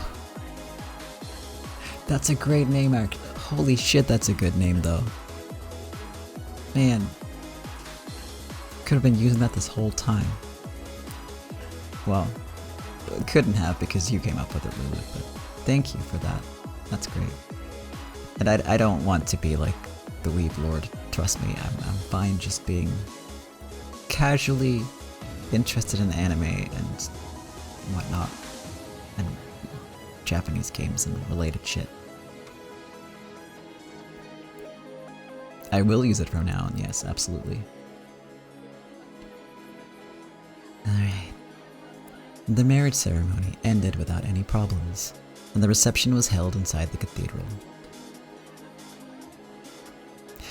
As the goat demons partied raucously, Glanor could be seen leaning against a pillar, trying to escape from the noise.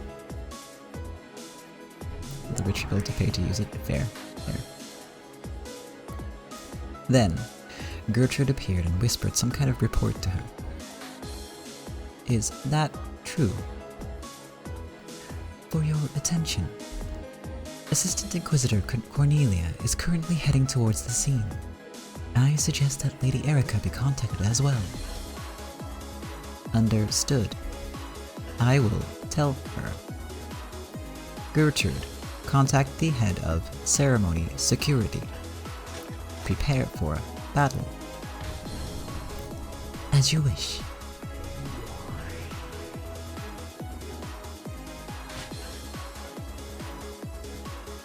I apologize for interrupting your chat. I am in charge of security for this ceremony. Huh?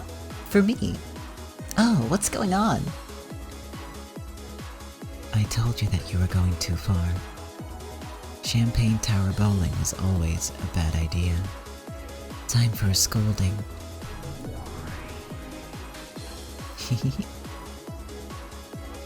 Hey, Burn! Fine, what is it? Did I do something wrong? The reception desk has received an envelope from an unknown sender addressed to Lady Lambda Delta. I always ignore anonymous calls and letters. Just throw it away. Well, you see, this one is a little different. What the? Have you told anyone you received this? No, only the two sisters at the reception desk and I know. I have already issued a gag order. The instant she saw the envelope, Lambda Delta snatched it away and lowered her voice. Berncastle had walked away and was apparently making fun of Erica. Erica was drunk, of course, and Bern was getting that way too. If they were left alone, they'd probably forget about this. It was true that the envelope had no sender written on it. However, the seal done on it, in gold leaf, fulfilled the same purpose. That seal was...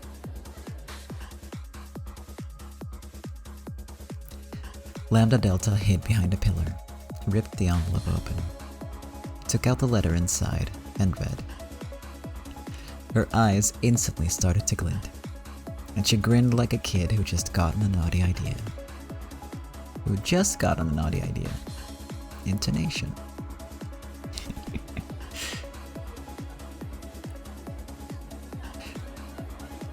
There's times where I wish I could like redo a line, because I then realized like, oh, I interpreted it the wrong way, or I worded it in a different way, or said it in a different way that I would have liked to. But you know, this is live, so I can't. In this case, though, I felt it was necessary. Sometimes I just throw in an extra line here and there. Because I can. You can't stop me.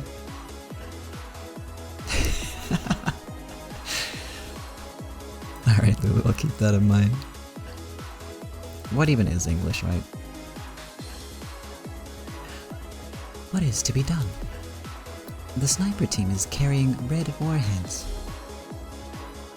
If you give your permission, I will give the order to load them. What are you talking about? Do you realize how important these guests are? If a stray bullet hits one of these attendees, all the new Chester sisters will be sent straight from the factory to the guillotine for the next 10 years. Understood, ma'am. We will intercept with regular warheads. Shall we post lookouts around the Seven Sisters of Purgatory? Why would we need those? After all, the Seven Stakes are Balor's, and now Erica's furniture.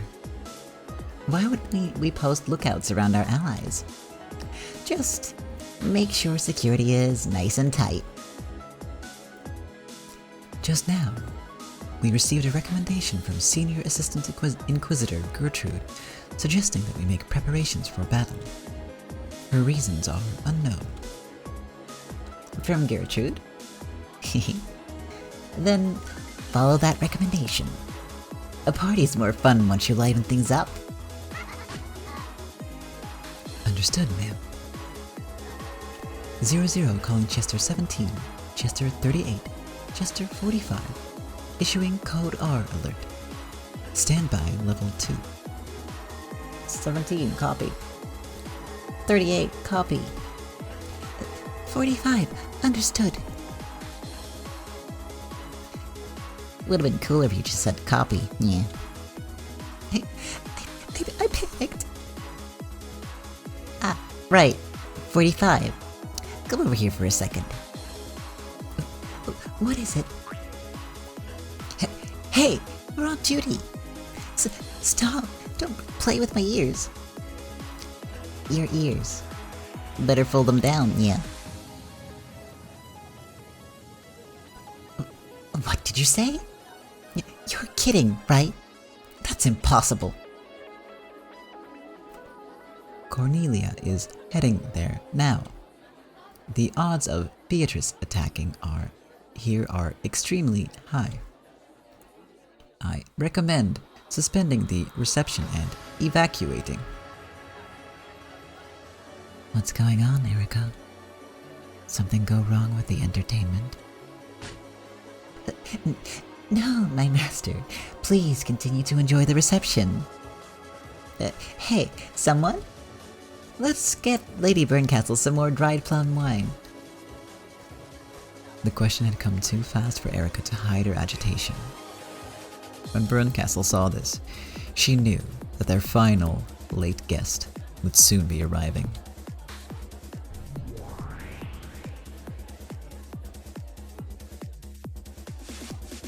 Lucy May, I hear there's been some movement in the guest house.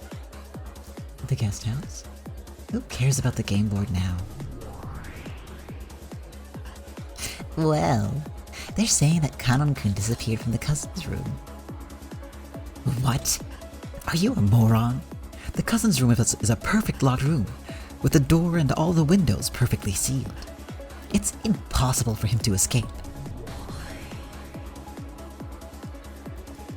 No, I've investigated that claim as well. There's no mistake. Kanon has disappeared from the cousin's room. He's probably hiding somewhere in the cousin's room. Or else he's managed to trick everyone since the beginning, and was never in that room to begin with. That's impossible. It's been guaranteed that everyone is in the cousin's room except the specific names Lady Erica read aloud back then. It's impossible for him to trick his way out of there. How did he get past the Jungfrau seal barrier? Now, first off, where on earth is Kano? Find him at once. I'm sorry, Stakes, I forgot most of your voices. At that moment, the cathedral suddenly went black. The surprised commotion of the guests filled the cathedral. She's here. 00 calling all jesters. Code R alert. Jester 17, can you repair the electrical systems? Negative. Communications with the management staff have been severed. All jesters, code red. Rock and roll. Copy. Copy. Copy. Understood. I mean, copy. The sniper teams and the chandeliers all released their safeties at once. The entire security team down in the hall loaded their ammunition. Lady Erica, let us evacuate to the waiting room. It is dangerous here. What's dangerous? I'm the territory lord of this world. Why should I have to run away in fear? Gertrude, set up a VIP guard barrier. Call Cornelia back here at once. For your attention, this is underway. A barrier? I need to be wrapped up in one of your pitiful, pathetic barriers while I'm wearing a wedding dress? How insulting.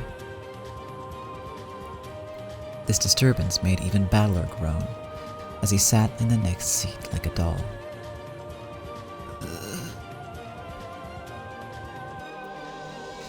Even with the soul sealed, Battler probably realized that something strange was going on.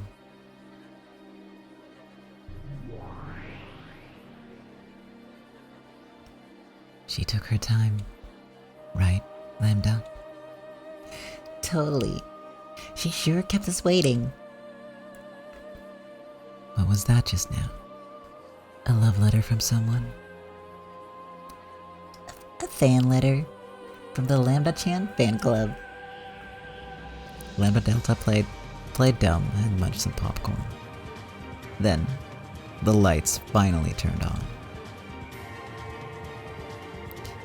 It was clear that during that blackout, Beatrice had snuck in somewhere nearby, possibly even inside the cathedral itself. The Whispering Goat attendees all realized it as well. Whose scheme was this, and what were they doing? Though it may have been imprudent, they were looking forward to this, and an excited chatter filled the cathedral.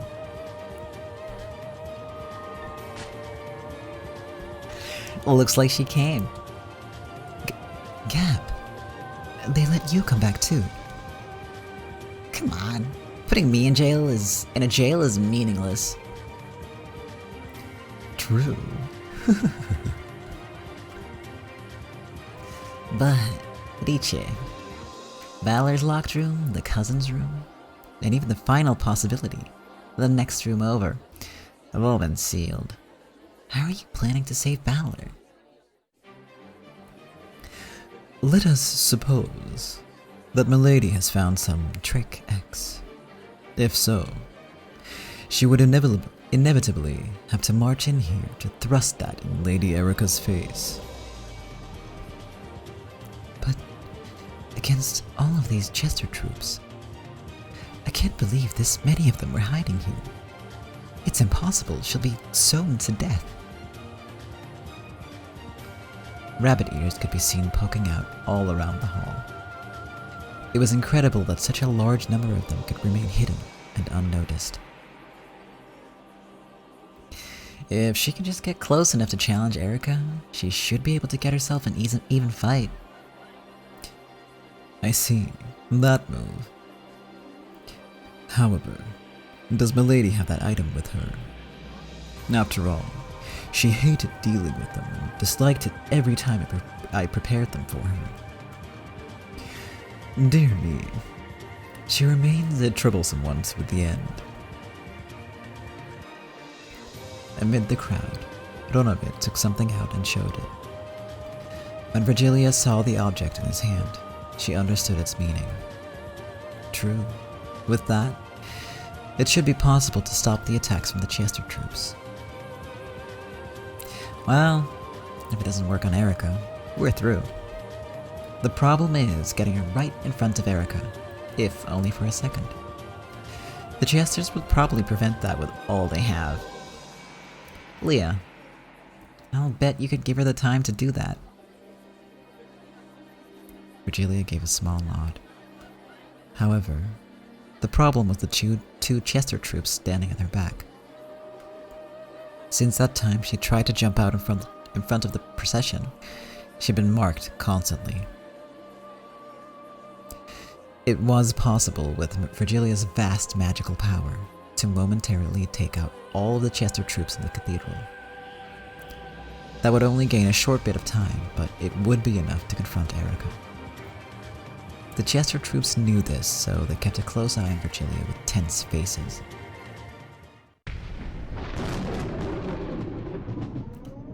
At that moment, the great cathedral door was blasted to bits.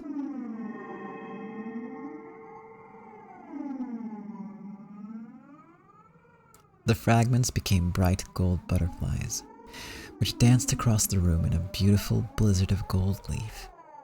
That golden storm slowly faded away. Then, at the entrance to that red-carpeted path to the grave, stood a calm, majestic figure. Guards, shoot to kill. Negative. Conducting identity comparison. Delano ordered the guards to shoot the intruder right away, but Chester 00 didn't comply. Was it because she had been warned about shooting these guests and was afraid of the consequences if she accidentally shot a drunk guest who would disguise themselves as Beatrice as some sort of prank? No.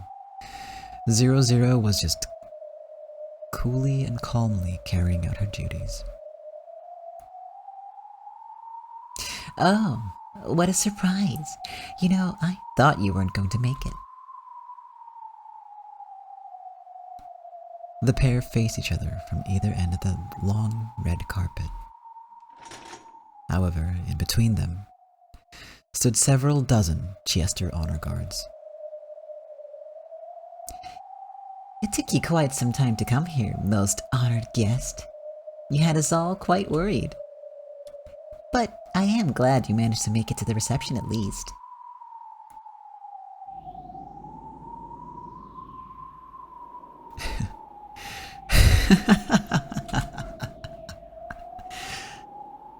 Beato laughed.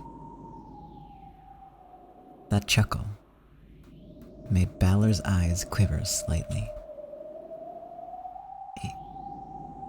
You...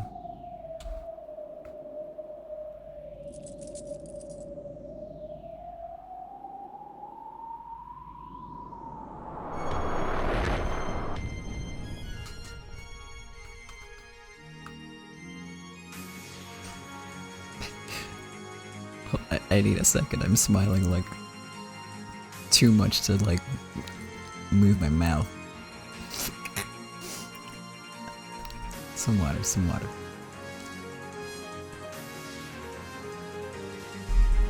Okay.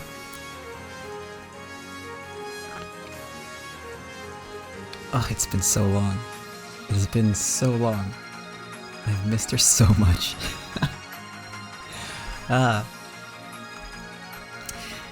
Did I keep you waiting, Fururo Erika? I'm here to celebrate. She had an overpowering and evil presence about her, strong enough to make anyone shiver. Was it still necessary for her identity to be confirmed? Who could possibly mistake this overwhelming presence?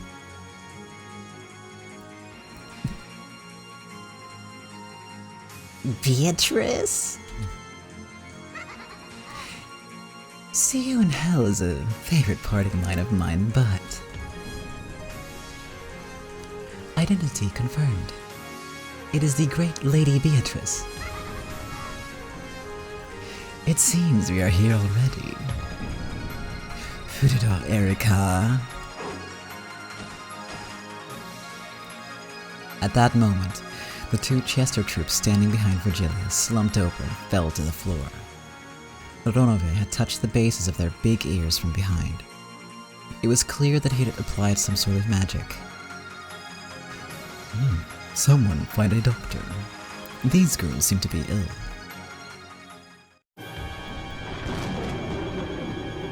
All Chesters, open fire! Beato, now! So many CGs. Just an instant before the Chester troops could fire, Virgilia raised her arms to the heavens.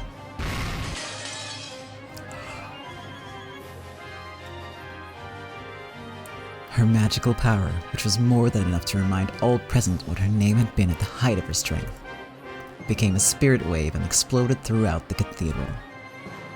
The impact made the stained glass windows shatter, and colorful glass shards poured down everywhere. It was fucking rad. Spirit particle warfare defenses! Hurry on recovery! However, all of the Chester honor guards who didn't have spirit particle defenses toppled over like dolls. The ceiling snipers who were defended were able to avoid their systems going down completely, but it would take several minutes before they could recover. That span of time would be enough to reach Erika. However, Erika couldn't be defeated in just a few minutes. There was no way they could carry Balor away at that time.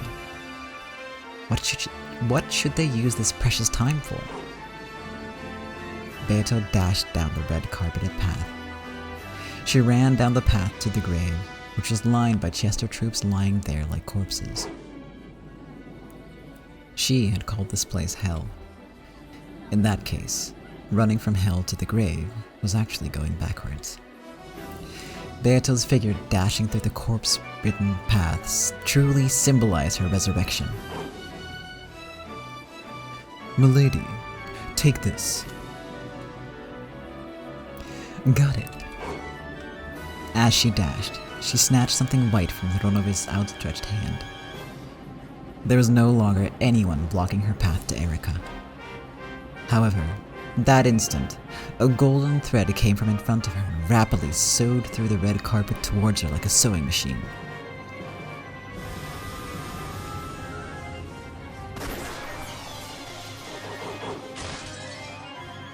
Oh, we have a meddler.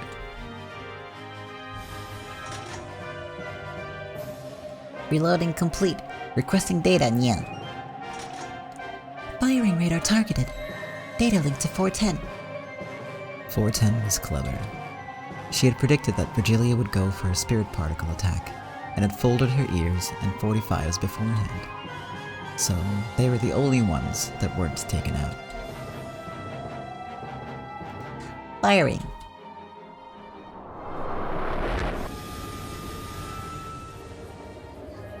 Once again, the golden sewing thread chased after Beato, weaving like a sewing machine.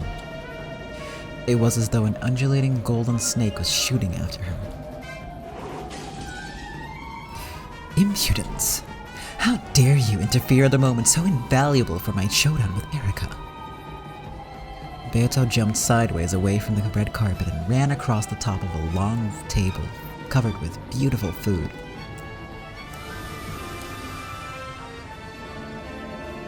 The gold snake chased her, sewing through the pure white tablecloth like a sewing machine and scattering dishes left and right.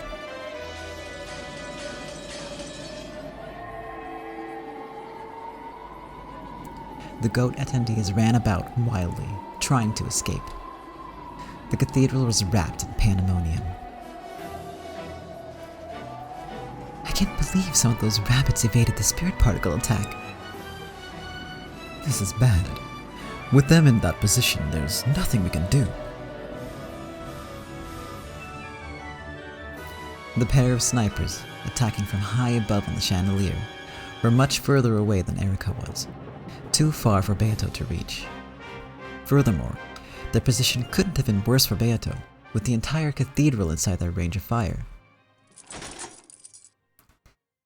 Too bad, you, Beatrice-sama. The trials of love are harsh, you. 45. New magazine. This? Gap handed her the magazine. 45 always handed them over the wrong way around, so 410 was a bit confused to have one handed to her the right way up. Huh? Yeah? Yeah. Let go, yeah. 410, what the fuck? No matter how distant a position they might take, it was no problem for the elusive Gap. Gap twisted their long ears up, then tickled them with their thumbs. The Jester's greatest weapon was also their greatest weakness. The two doubled over with laughter. I've handled these two, but how many seconds do we have? The other Chesters will be reactivating. On the other chandeliers, even more powerful Chesters were slowly starting to move again. It would be impossible to buy any more time. Ah, Gap. Thanks. I mean, you're dead. Don't forget to thank these guys too. Beato, good luck. Hang in there. You don't have much time. Erika! Beato cut through the crowd of scampering goats like Moses. Her goal was straight in front of her. The place where Erika and Battler were seated.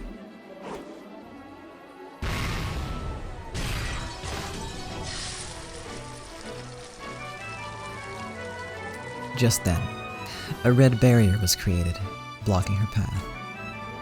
It was the VIP guarding barrier that Gertrude had set up. She stepped forward and laid out a last line of defense to block Beato's way. For your attention, know that you will not be allowed any closer. You think a wall like that can stop me? How long until the Chesters reactivate? Within 30 seconds. As the eldest of the seven sisters of Purgatory, Lucifer stood in waiting behind the bride and groom. She wanted to save Beato. If she could just distract Gertrude for a moment, the wall would disappear. However, the seven sisters were furniture. They served the territory lord, so they couldn't move to help Beato. The Lanor glanced over at Lucifer. There was a coercive tint to her eyes. You are not allowed to move except by the orders of your master.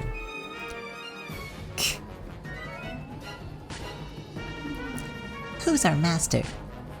It's Erika now, idiot. No, our master is Battler-sama.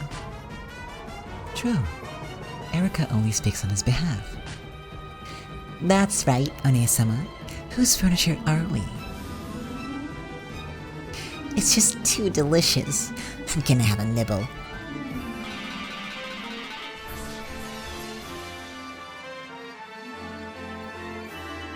The red, absolute barrier flickered for just an instant. Beelzebub's stake had pierced Gertrude's shoulder, and her concentration had wavered, but it didn't break. Slowly and expressionlessly, Gertrude turned to look at By whose orders? know that Lady Erica has made no such order. We do have orders. The orders of our master.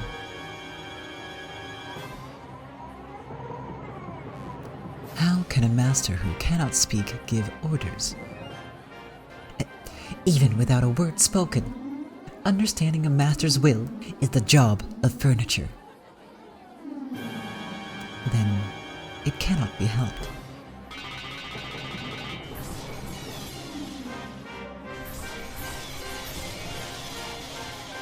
The 7 stakes shot at Gertrude at once. Gertrude had chosen to take all of those direct attacks, refusing to abandon the barrier until the last moment. Though she was resilient enough to do justice to the name of Eisner Jungfrau and took no damage at all, the attack was more than enough to make her flinch and lose control of the barrier.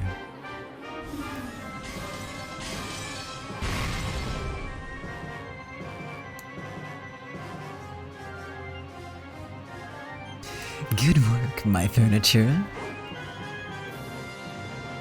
Beato shot through the scattered, red fragments of the barrier, and she was finally right in front of the bride, her rival, Erica. However, there stood the final shield protecting Erica. Death Sentence to Lenore. That's a new title. Did she get a promotion? You are late.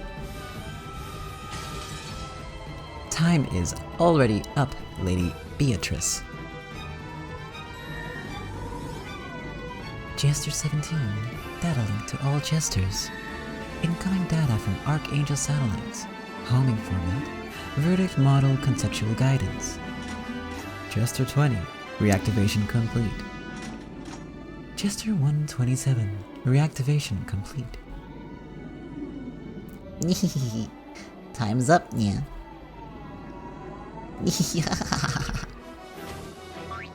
Stop that. Go. Reach it. Good luck.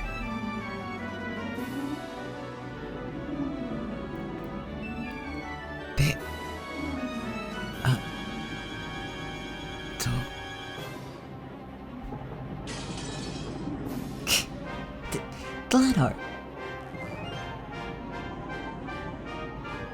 Back off, Glenor Enox. This is not your fight. I have received a red truth denying you from Lady Berncastle. I am afraid that this will become your grave. I don't know what Berncastle has allowed her to say. However, I don't need to sit around and let that longsword tell me. I'll play with you all you want later. But for now, back off. There's no time. The jesters have already finished reactivating. I'm only living on a bit of borrowed time. You will be the one to retreat. You are the pitiable actor who has chosen the wrong time to appear on stage. Glenor's red longsword cut a large arc of absolute denial, which headed right for the crown of Beato's head.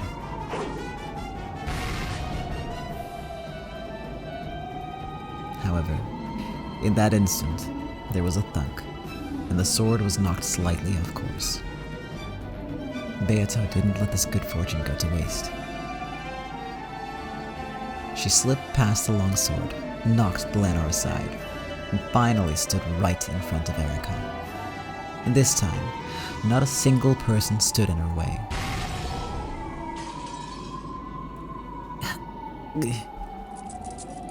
This is popcorn? Where did this come from? For your attention, urgent request from the bride's security detail. Jester's sister Imperial Guards, fire at the intruder immediately.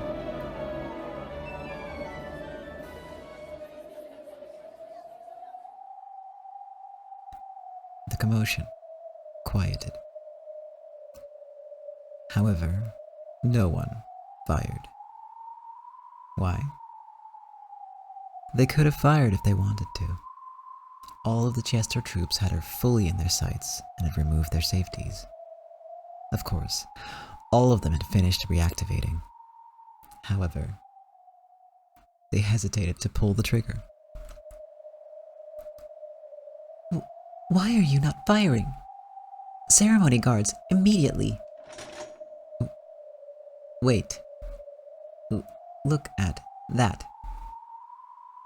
The Lanner's expression grew grim. Then, she quietly put her red longsword away. After all, Erica would have to make a decision. If she decided to ignore the thing in front of her, they could shoot to kill. However, if she picked it up, doing so would be unforgivable. So they couldn't pull the trigger until Erica decided.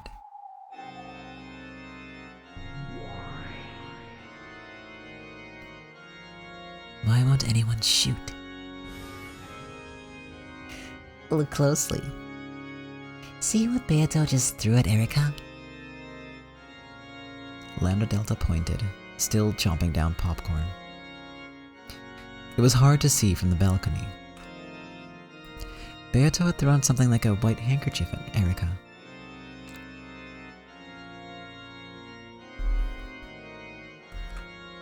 It had fallen to Erica's feet. What was that white thing? She really knows, that girl.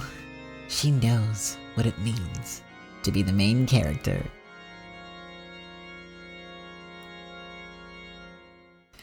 How interesting.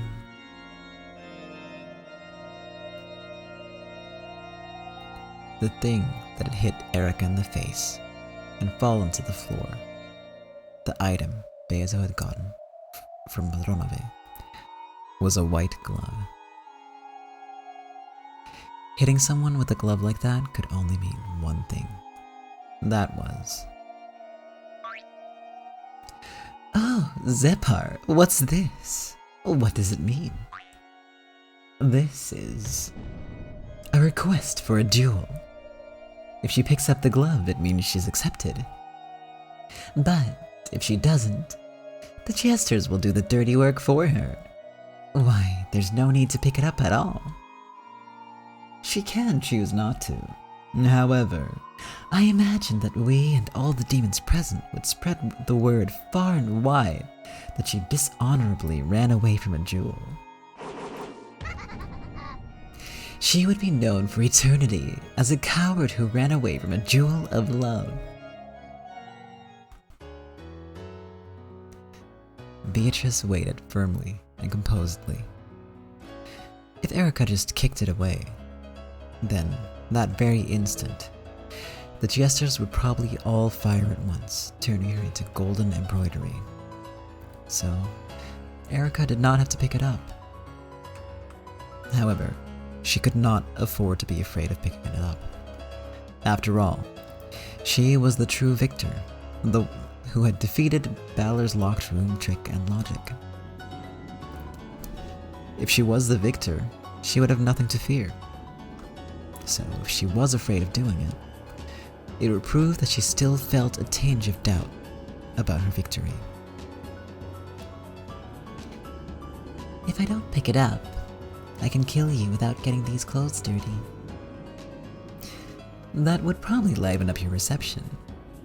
However, you will pick it up. Oh, and why is that? I have brought a wonderful wedding gift just perfect for you. You'll want to know what it is. Therefore, you'll pick it up. Not interested. Goodbye. You will pick it up. For the locked room I have brought you is one to put Balor's guest room to shame. A locked room that is simple, basic, and absolutely unsolvable. And you will want to hear about it. An absolutely unsolvable, locked room? I know that you desire to accept my challenge. I know that because you are a detective.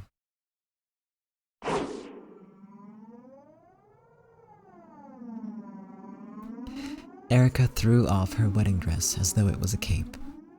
Yes, though she was a bride, a piece, and a witch. Before any of those, first and foremost.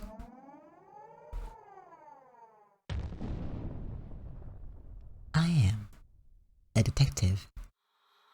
I acknowledge you as my opponent. However, are you qualified to participate in this game? You have managed to fix the logic error, I assume. If you pick that glove up, I will prove that I have fixed it in my fight against you.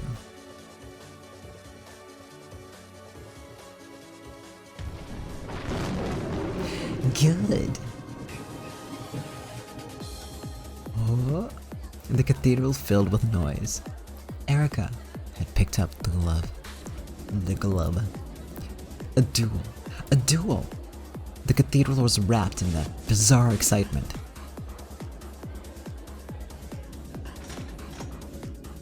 At Erica's nod, Glenor pushed the crowd away, leaving the pair alone. People were permitted to witness this duel. However, no one would be allowed to hinder it in any way.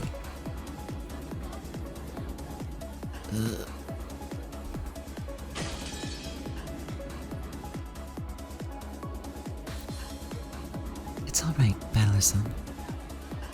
I've already found a way to save you. How did you... I'm going to save you now. Please, George, just a little longer. Beato's resolute expression returned, and she grinned boldly, looking down on Erica. Yes, there could be no doubt. This was the expression worn only by the Golden Witch, the majestic presence of the master of locked rooms.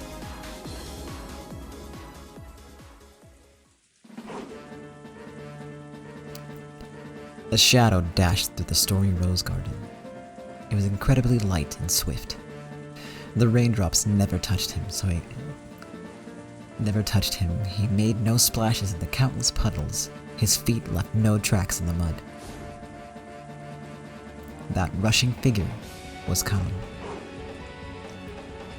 Then he ran up the stairs to the entrance of the mansion.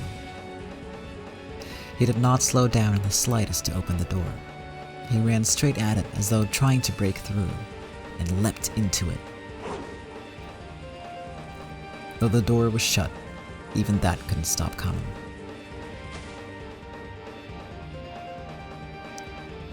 He slipped through the door, fell into the entranceway, and slowly stood up. His body wasn't even wet. And as he recalled those nostalgic days spent serving the Ushiromiya family, which would never come again, he ran once more. He was heading for Battler's guest room. He ran past the servant room, through the entrance hall, and past the door to the parlor. Then, the doors to the kitchen and the dining hall came into sight. All of it brings back fond memories. There was the honor and discipline of serving Kinzo directly. However, that man wasn't strict all the time. When the family was out of sight, and he didn't have to preserve that air of majesty, his face could turn unbelievably childish, and he would sometimes ask me to take part in strange pranks. The master let me shoot lots of guns, didn't he? That was pretty fun. Kraus-sama was actually surprisingly kind. He must have gotten the impression that the master bullied me a lot. Whenever I was the only one around, he would talk to me in a very familiar way, almost as if he was a classmate of mine. I sort of regret that I held back and never did anything but nod in return. Madame was a really strict person. Ever since a rumor spread about her being strict on female servants but soft towards male servants, I get the feeling she viewed me as an enemy. However, she was also a woman to be pitied. On many occasions when she was alone, I saw her shoulders sagging from her burdens. There were a lot of servants, weren't there? Some lasted a short while, others longer. Genji-sama is the one person fit to be called my father. I am both grateful and resentful towards him over many things. Over time, all those feelings mixed together, cancelled out, and left me with a neutral emotion. In that case, Kumasawa-san could probably be called my mother. She's helped me out so many times. I always wanted to repay her someday, and now I've lost that chance for all time. Shannon is my big sister. Without her, I wouldn't have been able to be me. Thanks for teaching me that the ocean is blue.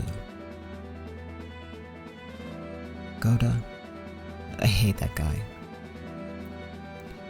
Still, when I complimented his servant stew, he would sometimes turn red and tell me there was enough for seconds. I didn't dislike that part of him. I wonder why such strong memories popped up in the short time it took me to run past the dining hall. And then, my memories of Jessica.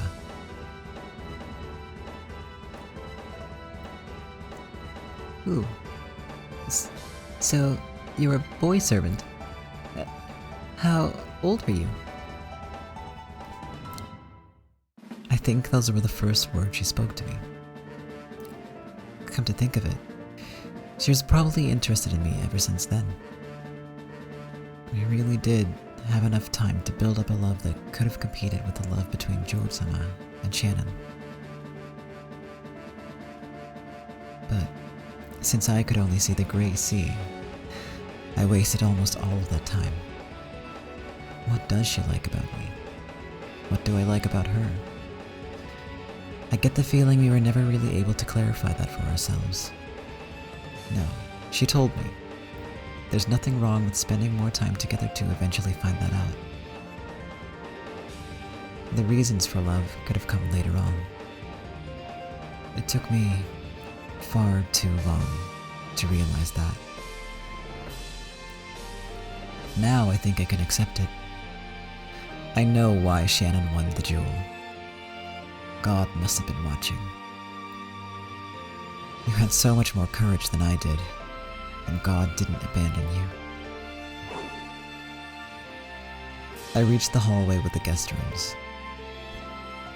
There was someone lying on the ground. It was Battler. He was lying just outside the guest room, a chain tied to his neck. He had probably struggled to do something with the chain lock from the outside until he lost consciousness. His fingernails on both hands had been torn off and they were stained with blood. I could tell at a glance just how hard he had tried until the final moment when his heart had died. The collar binding him wouldn't disappear unless the chain lock was set. Battler-sama, it's all right. I'm going to save you now.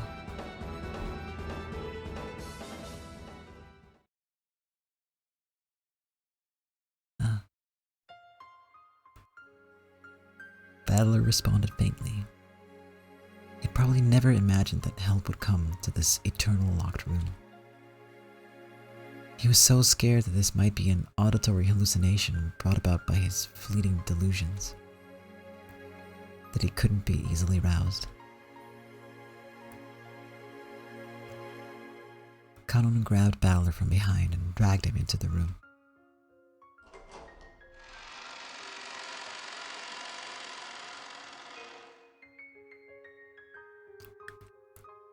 The inside of the room was terrible.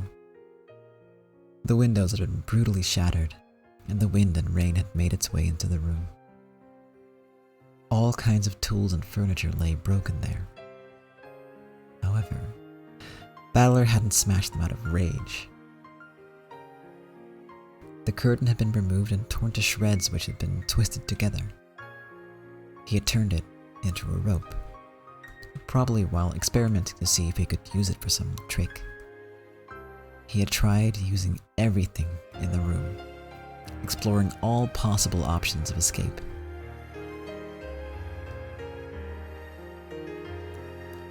The traces could be seen throughout the room and even in the bathroom. The empty bathtub was stained with just a bit of blood, and the nippers lay there on the bottom. To protect this tale, he had nearly been prepared to accept Berncastle's brutal method of escape and cut himself into pieces while washing himself down the drain. He was even willing to tear apart his own body to protect the game Beato had entrusted him with. He had probably questioned himself over and over in this bathtub, wondering if there was any other way out. By the clock of the game world, not even a single day had passed. However, just how many years had that lasted in the locked room of the logic error? When faced with an endless span of time, any way of ending it, no matter how cruel, is tempting. However, he had rejected that until the very end. And even in the last moment when his heart had died, he had wanted so much to show his iron will to escape from this locked room that he had chosen to fall here in the corridor with the chain still stuck around his neck. Battler-sama, it's Kanon. Please, come to your senses. He wiped Battler's face with a towel wetter than the sink. In response to that cold sensation, Battler's heart slowly started beating again.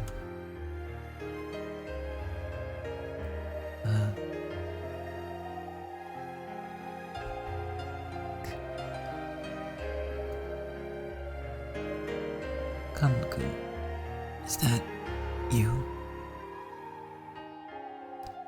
Yes, it's me, Kanon. You did well to endure until today.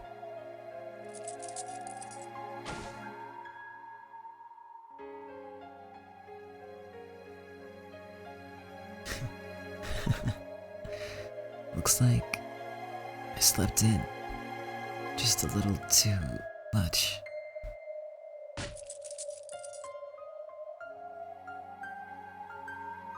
Battler realized that the feel of the towel on his neck meant that the cursed collar and chain were gone. There's no longer anything binding you here. Come on. Please, head back quickly. But if I unset that chain lock, that chain will come back. Don't worry. No longer does any chain exist to bind you, Battler-sama. I will remain here. What did you say?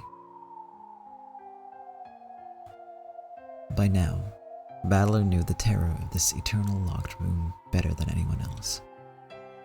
So, his happiness at being able to leave was overwhelmed by his shock at the determination of this room's new prisoner. I'll be fine. There's no need to worry. But Battler-sama, isn't there something you still have to do?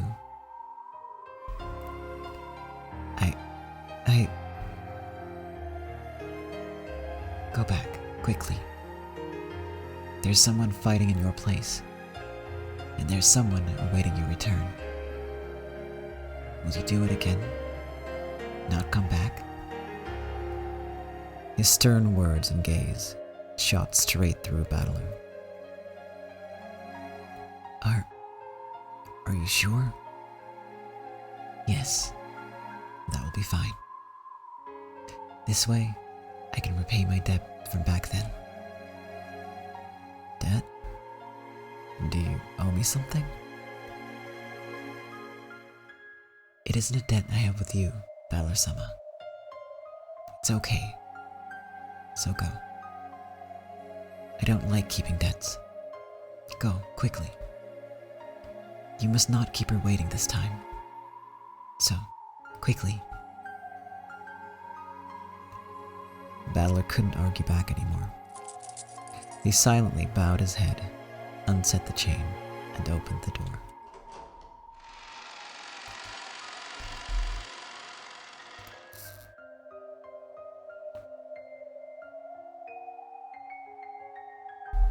Kanon had to remain in the room, so no chain appeared about Balor's neck. He could leave this locked room just by running out. The happy-sounding voices that he had heard at the far end of the corridor had been replaced with an excited chatter. There must have been some sort of strange disturbance going on. As Kanon went out into the corridor to see me off, the merciless collar and chain had already captured their new prisoner. He would remain inside this eternal locked room in Balor's place. Kanon-kun, I feel the same. About what? I don't like keeping debts. I'll definitely repay you, and I'll do it soon. I hope I can count on that. Go on, Run. Run to the one you love. And please, never get lost again. Battler would not turn around any longer. He ran with everything he had. He ran out into the corridor, whose warmth he had cursed so many times. That cursed chain no longer bound him. He ran to the end of the corridor and beyond the light. You smell like cliffhanger? Not quite yet. Kanon, still connected to the chain, watched him go, then quietly returned to the guest room. Now, he only had to worry about his own job. Stay in this room and fix the error in logic. Now, I set the chain lock.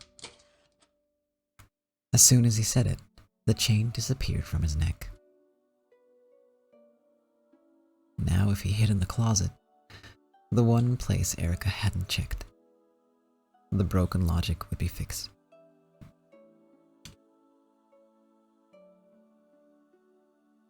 The closet door opened slowly. It was well oiled and opened without a sound. It was cramped inside and dark.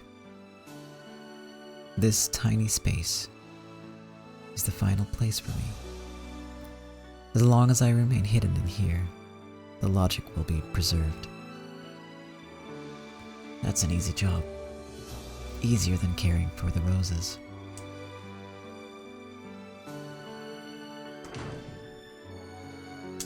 Kanon entered the closet and closed the double doors from the inside.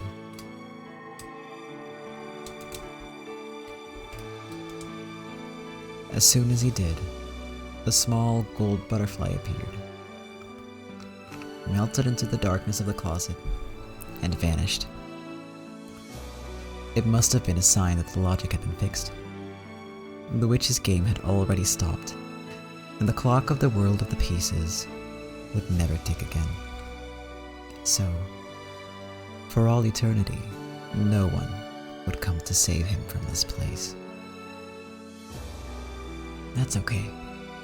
This way, I've paid back my debt. Beatrice. The power of the gold butterfly brooch taught me about love. In the third game, it gave me some quiet time alone with Jessica.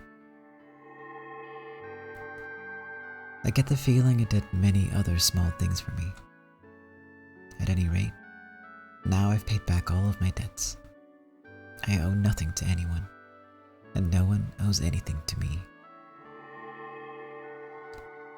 That music tape Jessica lent me. I never gave that back, did I? That's okay, isn't it, Jessica? I like that one. Can I keep it as a present? No, but you'll make a copy for me?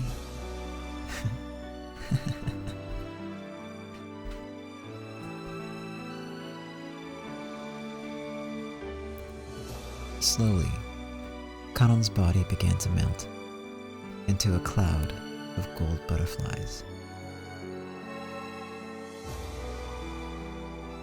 And after the inside of the cramped, dark closet glittered like a golden planetarium,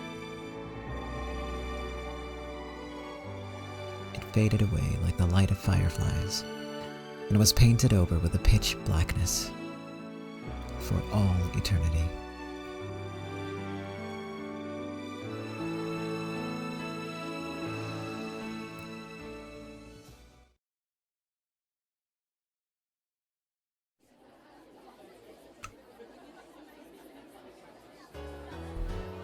Okay. I promise, no cliffhanger yet. I need to look up something really quick. So I'm just gonna do that real speedy like, and then I'm gonna continue reading for a little longer.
Okay, I got it.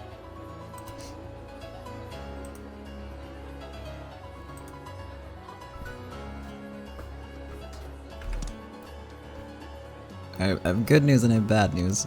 But I'm not gonna actually tell you. You're just gonna be, you know, in for the ride. So my ears like popping. Terrible timing.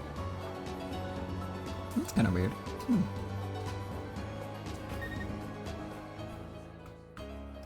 Just hold on to your butts, I guess, and enjoy the, you know, the ride, like I said.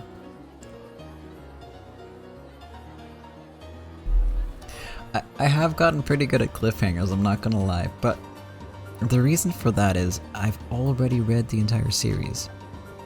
If I was to do this with a series that I don't know, I don't think I would be anywhere near as good at the cliffhangers. And even now, I sometimes cheat and I look up what comes when, in case for when I don't remember exactly. Which is what I was doing just now. Just taking a sneak peek. Yeah. What can I say? I just... If it keeps you guys coming back, then it's totally worth it, you know?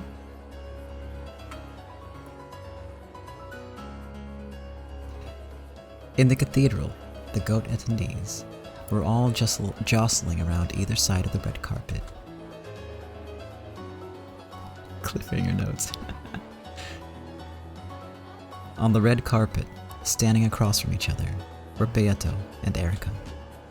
In their hands were the dueling pistols given to them by Zepar and Furfur. Flintlocks, are they? How old-fashioned. Pay it no mind. Demons are very particular about style. Its form was similar to an actual old-fashioned gun, but this was, of course, a demon's gun. This wasn't a gun that would propel a lead bullet with an explosion caused by gunpowder. Like the pistols used in the duel between Shannon and Connell, whose bullets had contained a magic that would always kill. These pistols also had bullets that were not made of lead. Beato. There's no need to worry. She'll win easily and you'll have to deal with her insults again, Leah. When this match is over, we should ask to be paid every now and then. When the fight is finished with, I would like to take a trip down to the Caribbean sometime. I tried to say like 5 words at the same time there, sorry. Enough talk about when the fight is over. That's an ill omen before a duel. Beato, take this seriously. This is no time to be standing around laughing. Why is the teacher relaxed and Leah tense? You two. All together. Beatrice-sama, you can do it! Beatrice-sama is at a disadvantage in this duel. Why? Normally, a witch can put up a fight by piling mystery upon mystery. However, since the game has been suspended, she has nothing on her side except the mystery of Balor-sama's guest room. If Erika could just strike a blue wedge through that one mystery, it'll mean that she solved everything. We can win. I believe in Beatrice-sama and Balor-sama, our 2 masters. Did you call me? Thanks. For once, it feels as though our chances for winning are 50-50. So I'd like to thank you beforehand. It is simply my job. There is no need to thank me.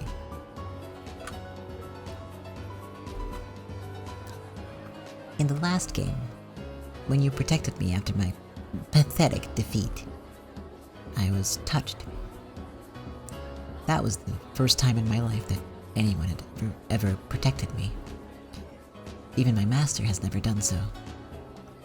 All she gave me was a way to negate the pain of naked truth by laying bare the truths of others, and causing them just as much pain.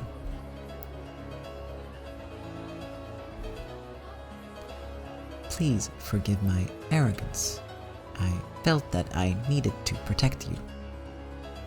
As soon as I realized what fragile truth you live by, and how much it has been violently abused by fiction that sounds more plausible, I wanted to protect you. Thank you. Our time together was short, but you are a wonderful partner. And I will remain so. You're right. Once we've defeated her, let's make tons of mysteries on this island together. I'll have you solve them and tease you as we play. How does that sound? It sounds interesting. I am looking forward to your challenge. No, sorry. I take that back. That'd be one of those loser flags, wouldn't it?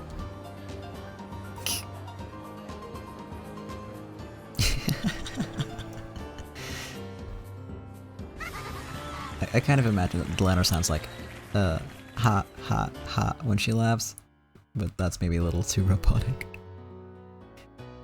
Now, are you ready, duelists? The 2 demons clap their hands. The duelists instantly return to their bold, tense smiles.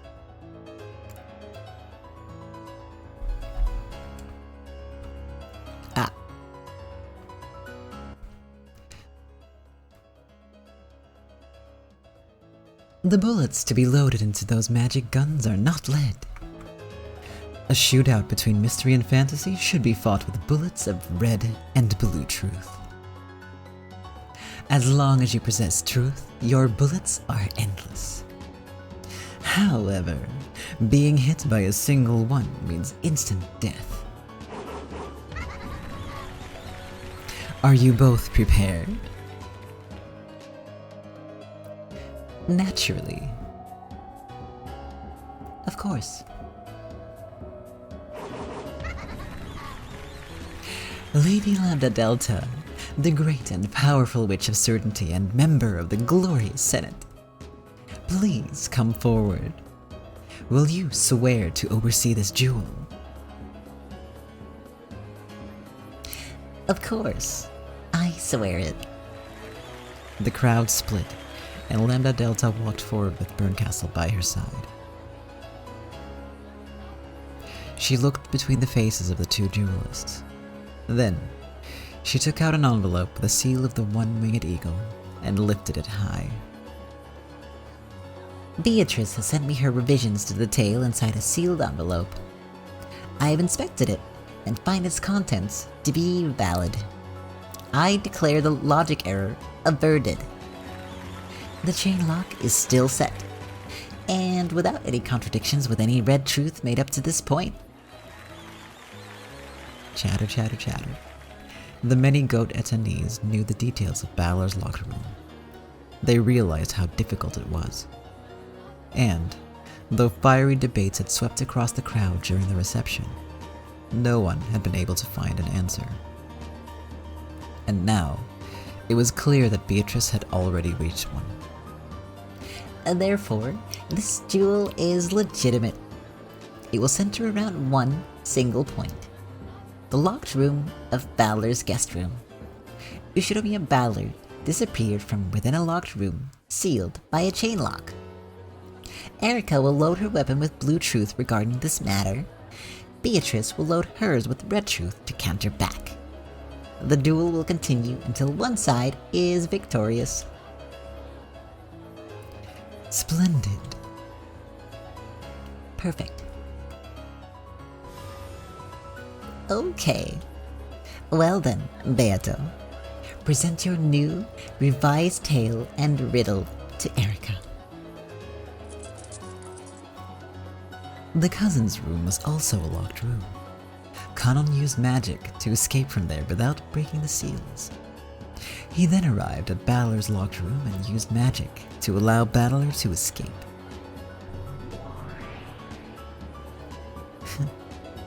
What a foolish tale.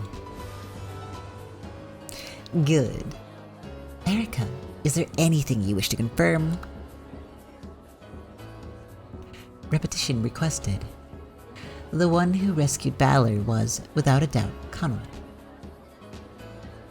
Very well. The one who rescued Balor was, without a doubt, Kanon. Repetition requested.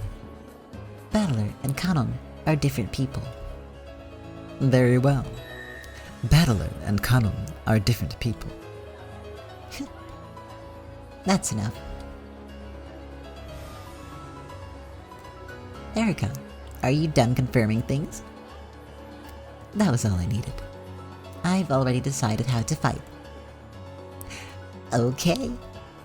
Let both sides load their bullets. Erika turned around, pressed her finger against the barrel of the pistol, made her blue truth into a bullet, and pushed it in. There was no rule saying she had to turn away, but she didn't want her expression to be red. Or it might have been because she couldn't stand the tension of looking at Beato's bold smile. Beato had already finished loading her red truth. She waited for Erika to finish while calmly puffing on her pipe. Then, she looked at Balor, who sat on the throne of the Territory Lord, right next to the two witches who sat as witnesses to this duel.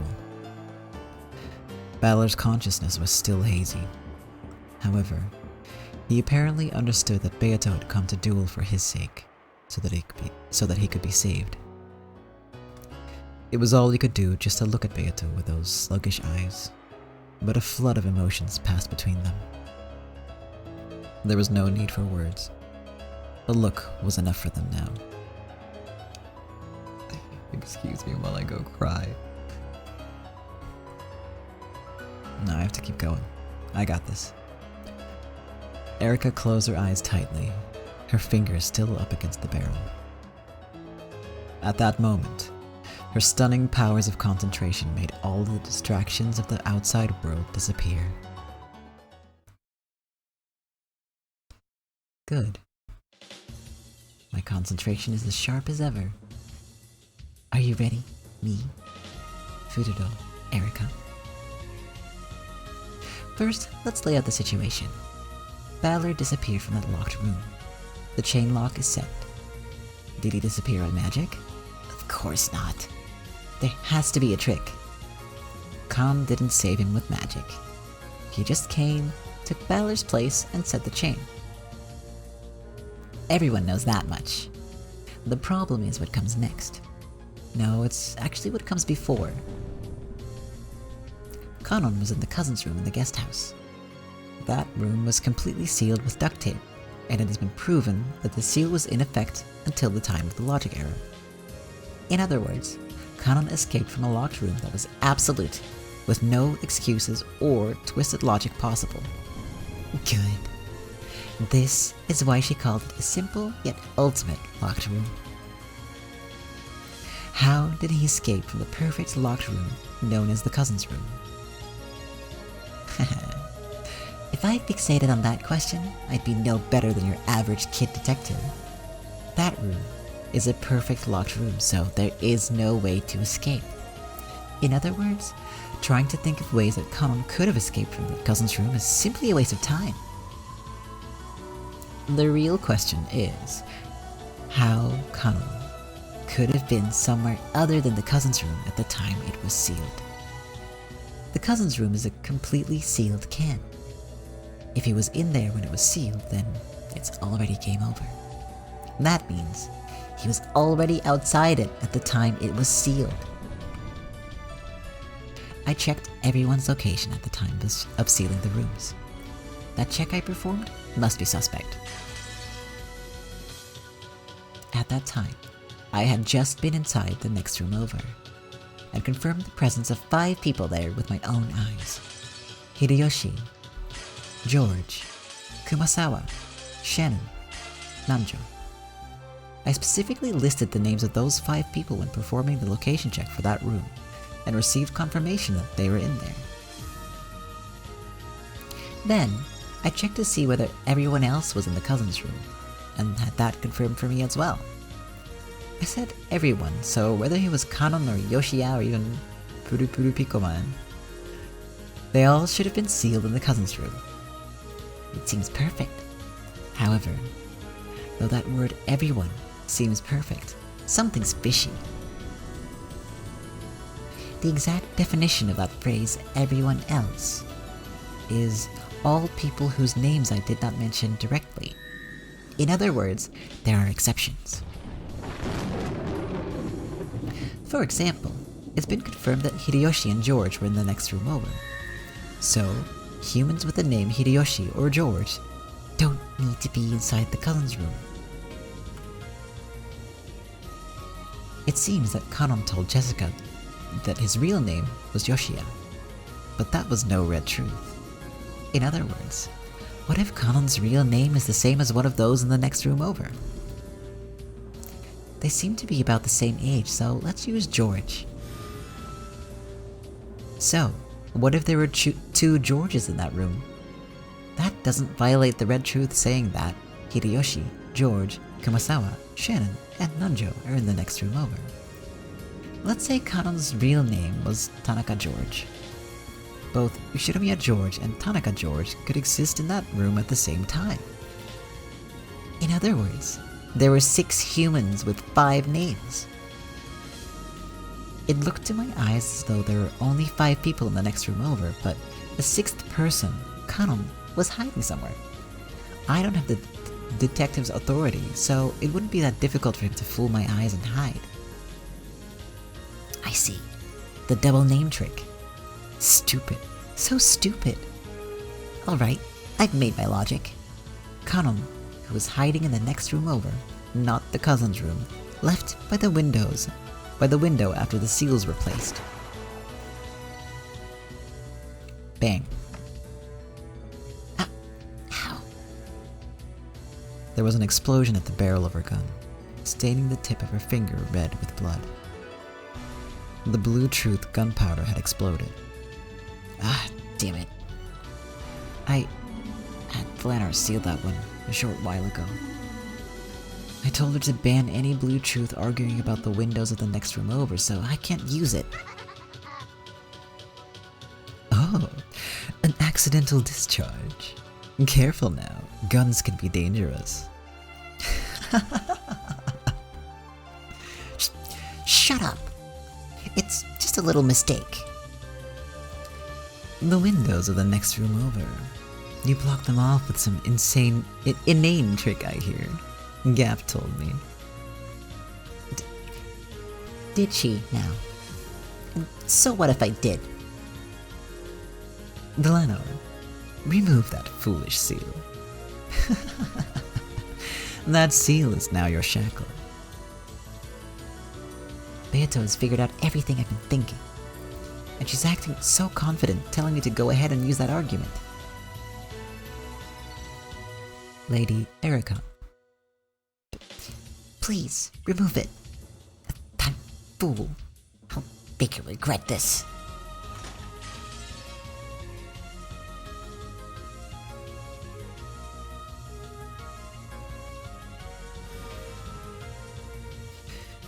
It seems you are ready, duelists. Please face each other with your pistols. Welcome back, Lulu. Then fire with the sparks of truth. After facing away and readying herself one last time, Erica spun around. Beato had been facing her since the beginning. She had a confident, challenging smile, as if she'd been kept waiting. Then, without any signal, the two slowly raised their guns, pointing the red and blue glints that hid within their barrels at each other. Come, I could do with a little fun. Begin.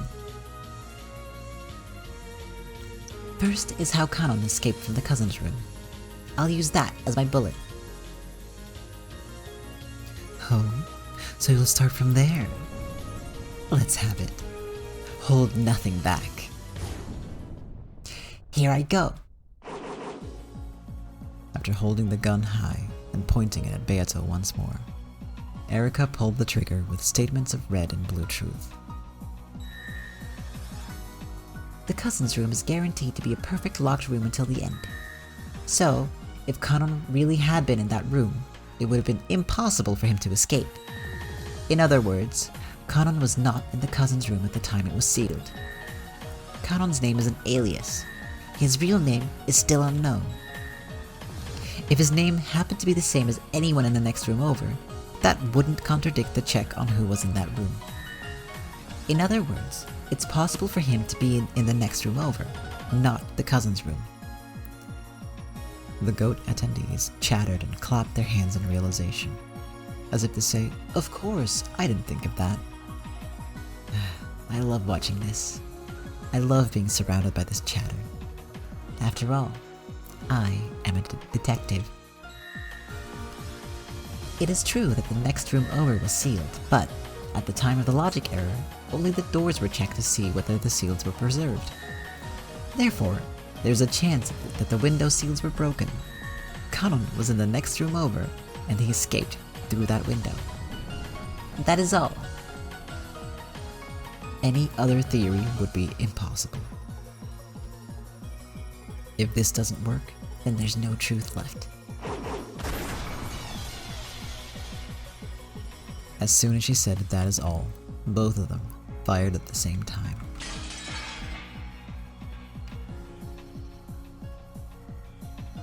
After the blast rang out, It was Erika's gun that fell to the floor.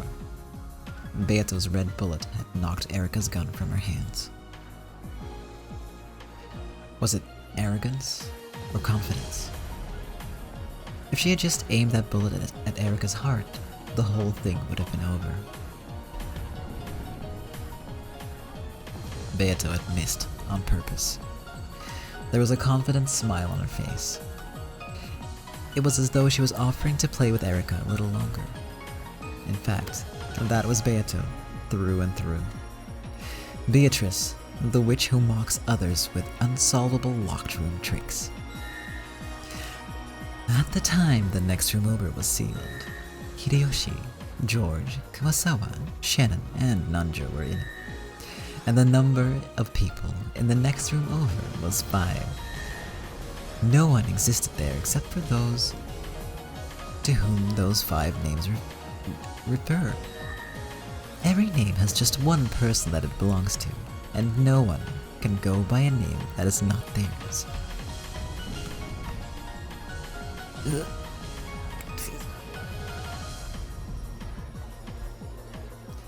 It was a thoroughly merciless red truth. It really was severe. Now that it had been limited to 5 people, any leeway for Kanon hiding there had been completely denied.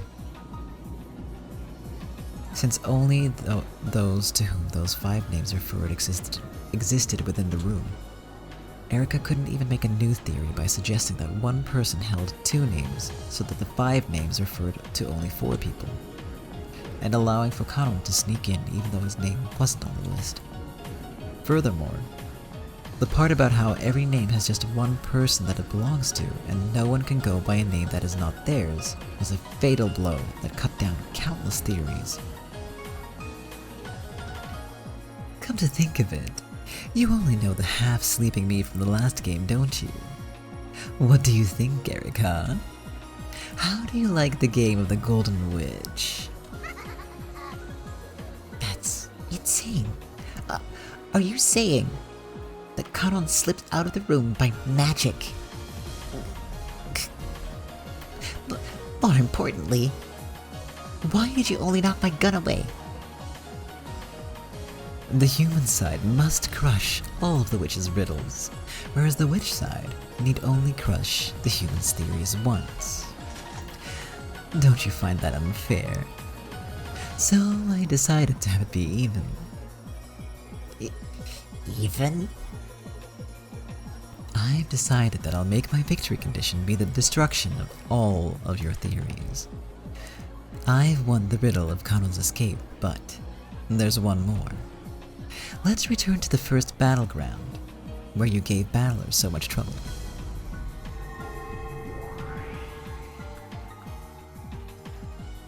When Beato snapped her fingers, that guest room of battlers was reconstructed. She meant to fight once more in the room that had threatened Battler with a logic arrow, determined to settle things once and for all. Erika, pick up your gun. We'll have this room be your coffin. I say the same to you. I'll make you regret ever giving me this chance.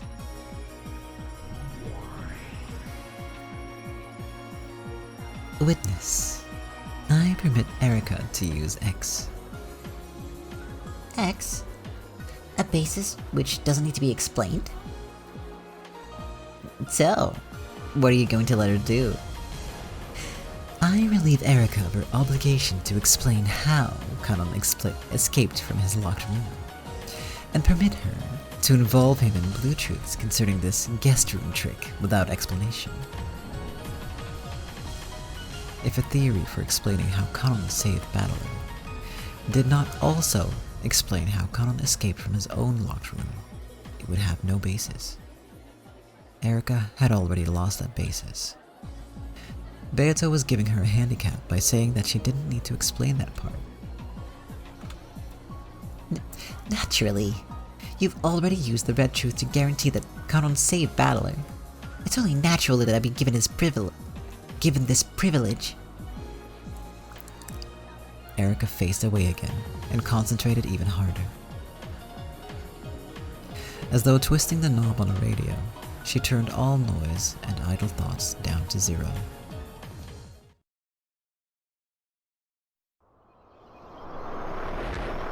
Let's go, Furudo Erika. Detective Furudo Erika. As long as Kanon reaches this place, rescuing Battler isn't hard.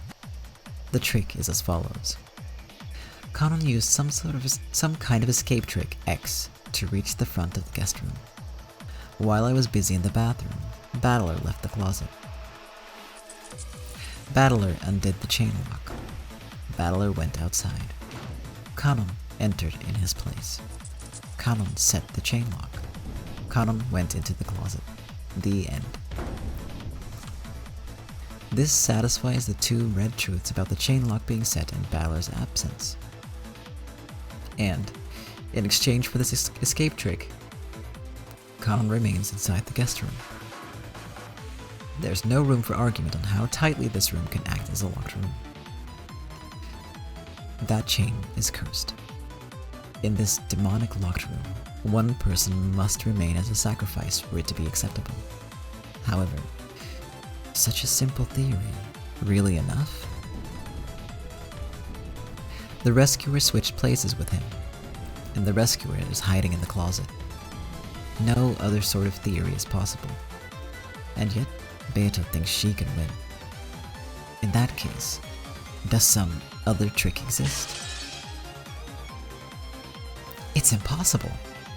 I swear on the history of the mystery genre that there's absolutely, definitely, categorically no other way. But I'd never be able to call myself a detective if I gave in here. Consider, imagine, don't stop thinking. That's how you drive blue wedges into witches. One thing I can think of. Yes. A wordplay trick. It can only be some kind of wordplay that just barely slips through the net of words spoken in red.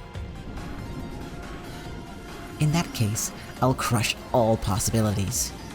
I'll crush them all with repetition requests. This final duel has already begun, even though we haven't pulled our triggers yet.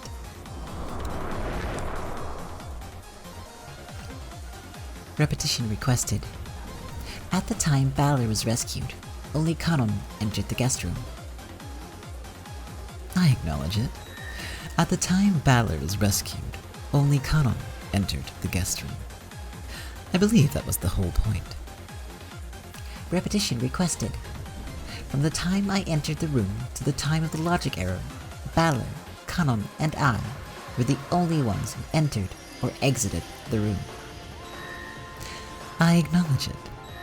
From the time you entered the room to the time of the logic error, you, Battler, and Kanon were the only ones who went in or out of the guest room. Repetition requested. This refers to 3 people. I acknowledge it. It refers to 3 people. You, Battler, and Kanon.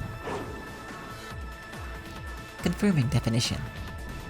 Can I accept 3 people to mean the number of bodies? You're saying that 3 bodies went in or out of the room, right?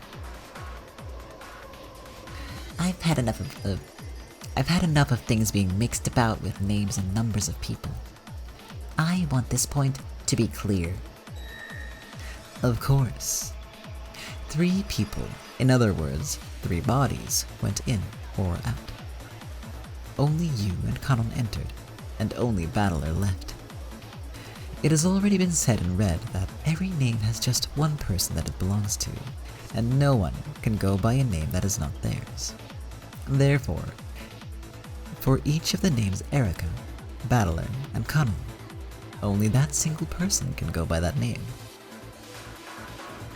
Repetition requested. I am not the rescuer. Of course. You are the detective, are you not? Oh, worry not, I will respect that. Confirming definition. How do you define rescuer? This is also important. I want to immediately remove the possibility that I rescued him accidentally. A rescuer means someone who reset the chain lock after Balor undid it. It does not matter whether they intended to save Balor or not. Since she said after Balor undid the chain lock, it's impossible for this to have occurred before I set foot in the room. After that point in time, I would not undo the chain for all eternity. After all, the game was suspended at that point. Hey Soph, are you testing the auto mod? It stopped doing it, I don't know why. Also, hi, I hope you're having a good evening. Therefore, it's impossible for me to have been the rescuer accidentally. Yes, you are allowed to uwu. More. I can boil it down even more. The chain can only be set from the inside. It's impossible for a person to escape on their own. Therefore, we know that Balor didn't escape by himself. And I'm not the rescuer. Only Kanon can be the rescuer. Plus, Beato has already said that Kanon is the rescuer in the Red Truth. There's nothing to doubt. There's no room for anyone but Kanon to be involved. At least so far. Repetition requested. The definition of going in or out is crossing the boundary between the guest room and the area outside it. I acknowledge it. Repetition requested. The phrase guest room includes all of the bedroom, the bathroom, and the closet. I acknowledge it. I have no intention of wriggling out of this by saying the closet isn't part of the guest room. Confirming definition. The inside of the guest room is divided into 3 sections: the bedroom, the bathroom, and the closet. I also recognize it as such. Furthermore, you have already confirmed with the Red Truth that 2 of those sections, the bedroom and the bathroom, had no one hiding in them. Repetition requested. There is someone in the closet. I decline. Why is that? Because Kanon is hiding there? Kanon can use magic. It's true that he hid himself in the closet for a time, but he then immediately vanished with his magic. So, there is no one in the closet. I got a trophy. That kinda killed the mood a little bit. Damn. So, there is no one in the closet. I cannot respond. 3,000. That was for 3,000 clicks. Oh my god, it wasn't even a good trophy. Unbelievable. I request for that to be repeated instead. Fool. The witch side has no obligation to explain how they did things with magic. No, it's completely obvious. There's no way she can say that Kanon disappeared with magic using the Red Truth. The game said chill, bro. After all, magic doesn't exist. But is this enough? I've gone through every last minor detail, and yet there's an uncanny lack of dubious points.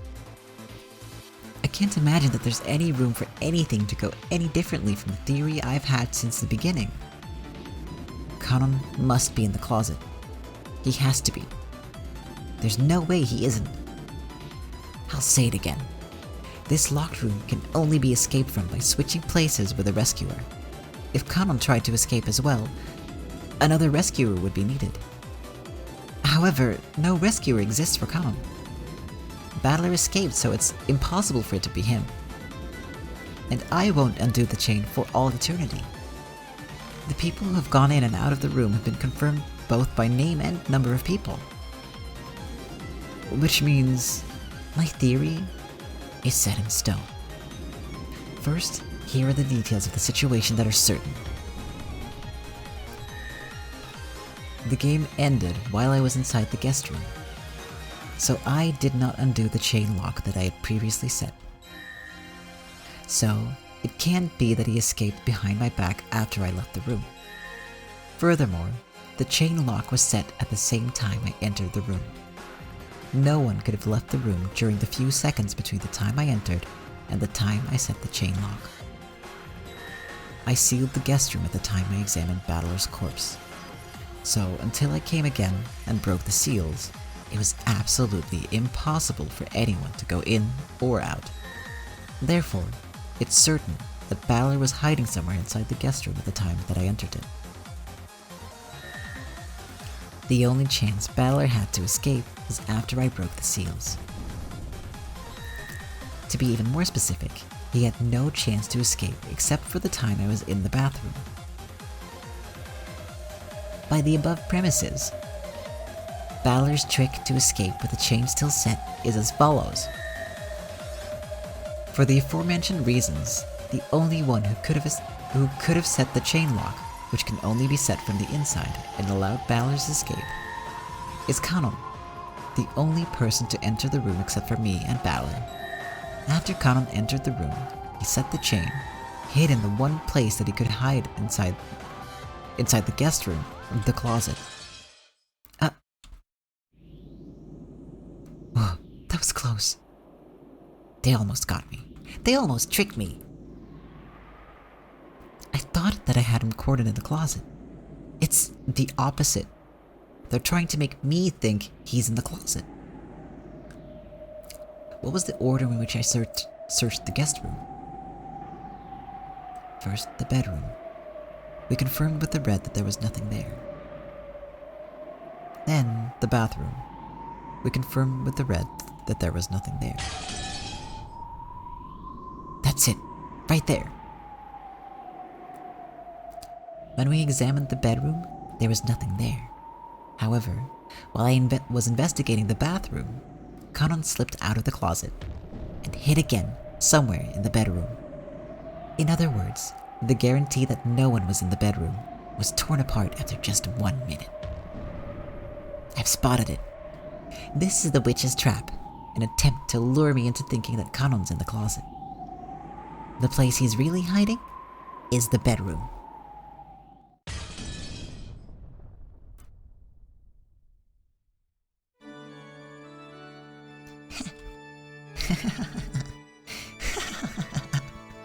I found it. I finally found it. Your trick.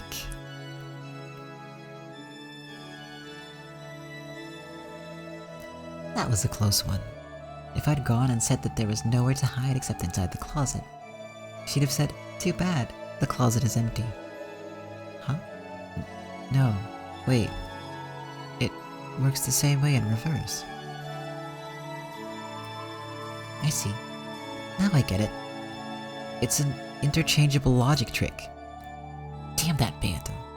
So, in resolving the logic error, she's discovered this strange trick. If I only notice the closet, she'll have Kanon hide under the bed. And if I only notice the bed, she'll have Kanon hide in the closet. Both are correct, yet choosing either one means losing. I have to expose both at the same time, or it isn't checkmate. Incredible. I've never heard of such an unfair trick. If this was a magician's stage trick, it'd just be a cheap one. If it was a mystery, it'd just be cheating. However, in this witch's game, it's a legitimate logic trick.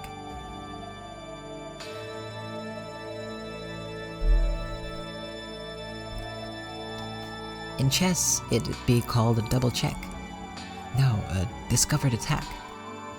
No, discovered double checkmate? Even though this sort of logic would be a foul trick in the mystery genre, in this world where witches wage war with mystery, what a eagle position it is. The beautiful placement of the black pieces cornering my white king feels almost like art. A work of such beauty that if I were a god in the age of myth, I might wish to display it in the sky as a constellation. That beauty even brought tears to my eyes. For the first time, I feel honored to have been allowed to participate as a human in a game of truth against a witch.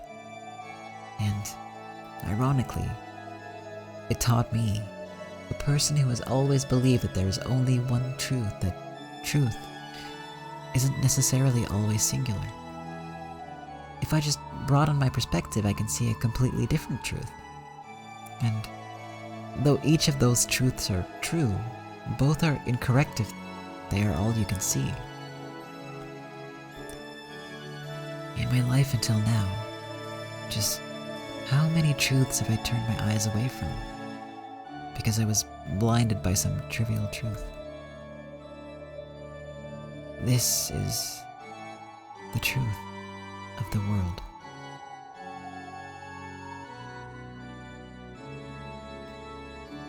Because of our arrogance in thinking that only one truth exists, whenever we find one truth, we are blinded to all others. Thank you, Beatrice-san. I never thought that a witch would be the one to teach me the true nature of this world.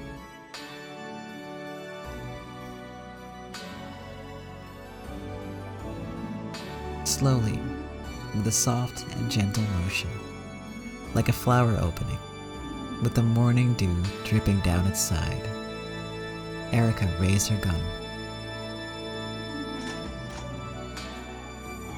I am the victor. I've seen through your double check. And then come. Balor's guest room disappearance trick is as follows. While I searched the room, Balor was hiding in the closet. Then, during the disturbance in the bathroom, he unset the chain and escaped from the room. At that time, Kanon was waiting for him in the hallway. Kanon entered the guest room in his place and set the chain. This is the trick to Balor's disappearance. And, afterwards, he hid in the bedroom. This happened after I checked to see that there was no one unexpected in the bedroom, so it is valid. In this way, Kanon, the rescuer, concealed himself in the bedroom.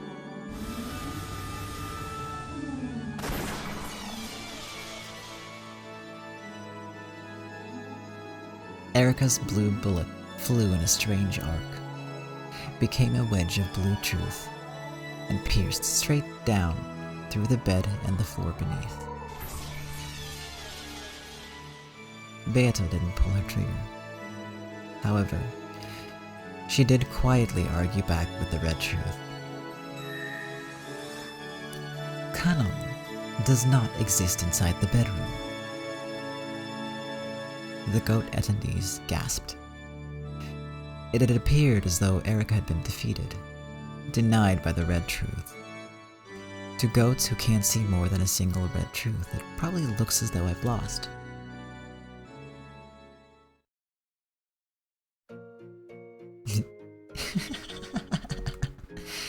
Next is the real one. This is the answer from a human capable of understanding multiple truths. It looks like the tale of fantasy will end with a second twilight. So why don't I carry out the remaining twilights and open the door to the Golden Land? If you are to disappear, then it should be surrounded by your golden roses. The fires of blue truth flashed at Erica's feet, and she loaded a blue truth bullet once more. That overflowing blue power was now making her entire gun burn with a blue flame. She wasn't aiming for Beato. She was aiming behind Beato, at the closet. Now that the bedroom has been denied, you've nowhere left to run. Die, Kanon!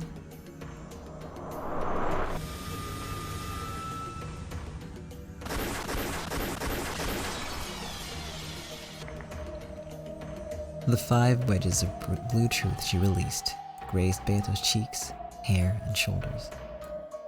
Then pincushioned the door to the closet, to gouge whatever human was inside to death. The 5 wedges slammed into the door in a vertical line. In other words, on the 4th twilight, gouge the head and kill. On the 5th twilight, gouge the chest and kill. On the 6th twilight, on the 7th twilight, on the 8th twilight, gouge and kill and kill and kill.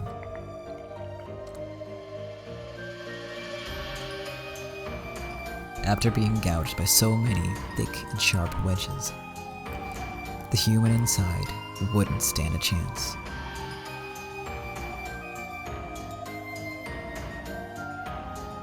This is the truth I've exposed. That is all. When she proclaimed that she had finished, the 5 blue wedges piercing the closet disappeared. However, the many large, splintered holes left behind showed that it had indeed been pierced.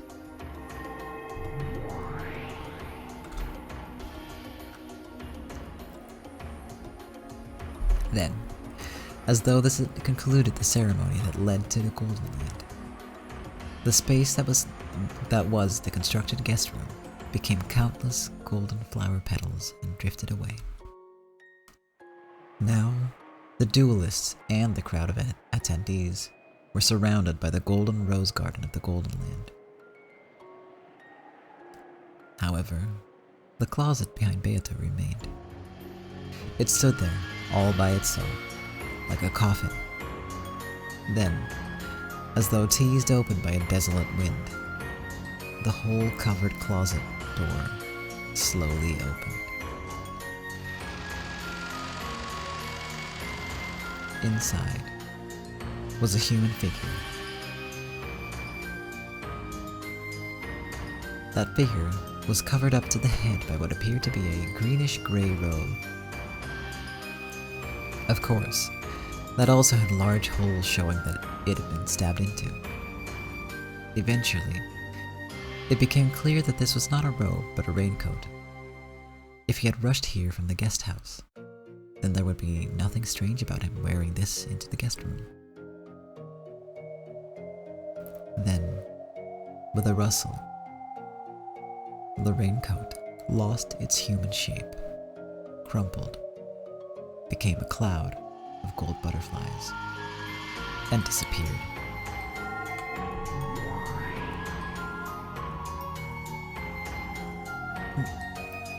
No. No way. Inside the coffin of the closet, nothing remained except an empty darkness.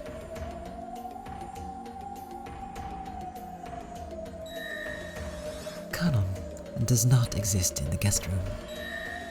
Of course, this includes all parts of the closet, the bedroom, and the bathroom.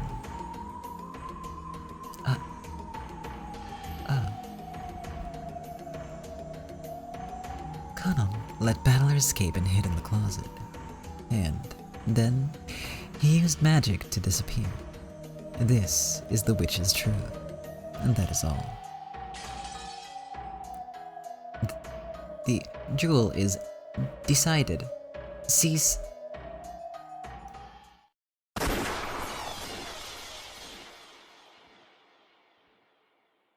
And the winner is Beatrice. Oh, whoa. The attendees let out a cheer. Virgilia's group couldn't help but scream and shout in joy. The 7 sisters jumped about in celebration. And then, at the same moment, the 2 demons proclaimed Beatrice's victory. The head's ring worn by Erica, who was slowly crumpling to the ground, and the cursed ring on Battler's finger both burst.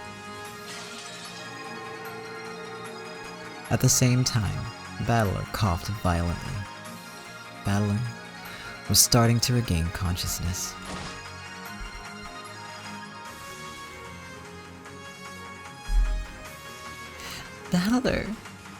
Battler's son. Beato latched onto the coughing Battler in joy. Virgilia, Gap, and Romave did the same. Aw, that's so cute. All of the 7 sisters also crowded about him in delight.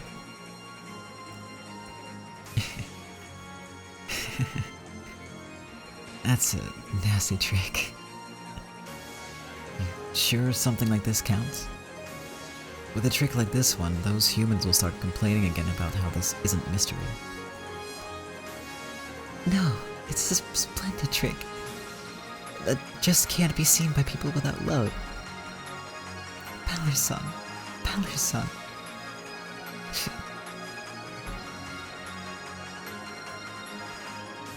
Lady Erica!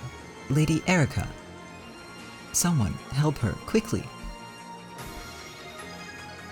The rose of blood in Erica's chest wouldn't stop opening its petals. Third-degree conceptual denial syndrome. Use of continuous neutralizer impossible. Neutralization only possible by an emergency approval for resurrection. The piece's master must provide approval for resurrection. Lady Berncastle, give your approval for her resurrection.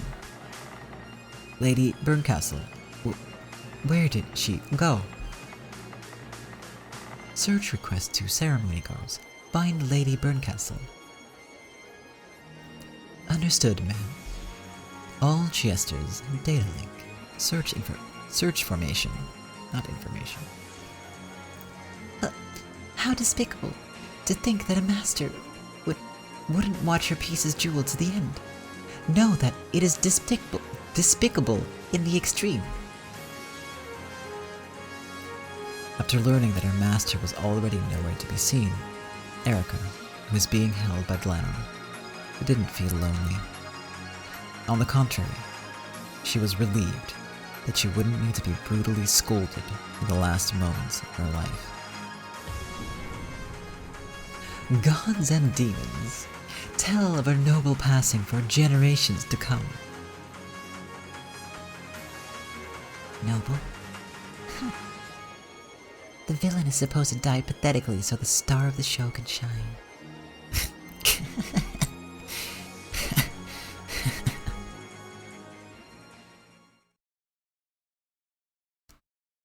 I'm not anyone's piece anymore.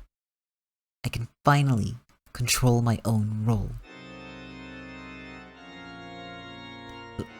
Lady Erica, you mustn't move. Stand back. Back off! When Erica yelled with all her soul, those who surrounded her flinched back and fell on their butts. I am the Witch of Truth, Fururo Erica. A Witch of Truth is a witch who can withstand the truth. Now, I can finally accept the real truth about myself.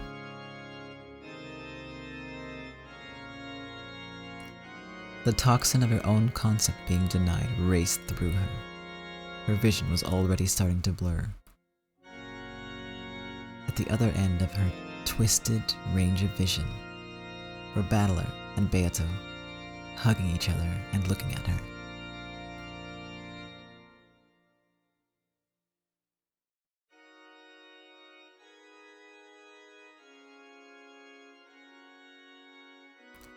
Their expressions are firm. That's okay. Pity and sympathy would only make me look more pathetic. That sort of expression is a loser's greatest salvation. Lady Erica, the duel is already over. It is not over. Until death do them part. We won't let anyone disgrace her final moments. The two demons grabbed Lenor's shoulders and held her back.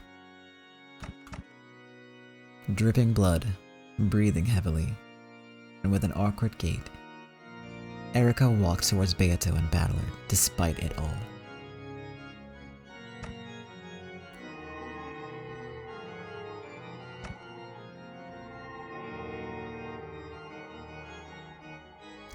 As the blood dripped from her, it became golden flower petals which drifted away. So, as she walked, she looked both divine and beautiful. The duel wouldn't end until one of them died. So, even though the outcome was clear, it wasn't over. Beato and Battler told the people bunched around them to step back, and they both walked forward to face the noble loser. Erica.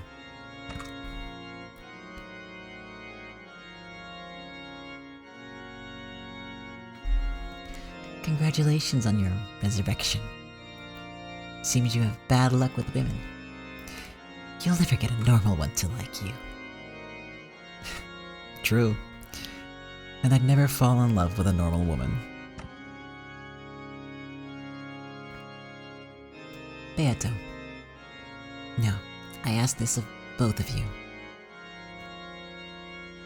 You wish for one final clash.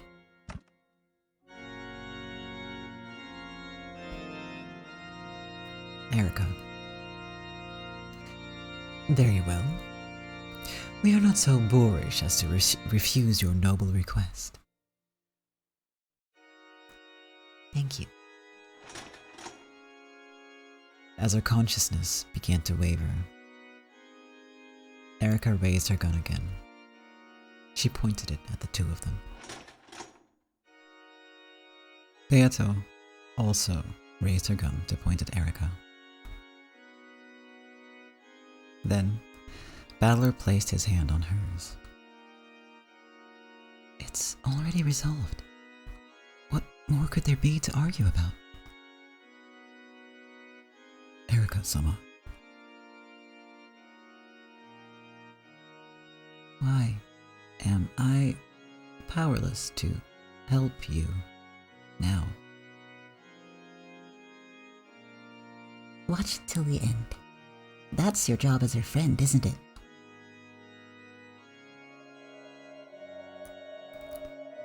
Both sides silently loaded their bullets of truth without saying a word. The color packed into each barrel was red. Though neither side spoke, did they both know what trump card the other would use?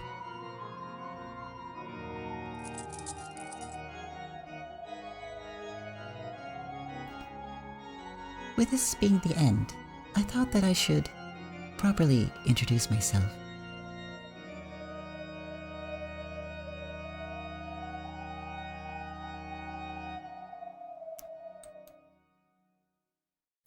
What she's saying this late into the game?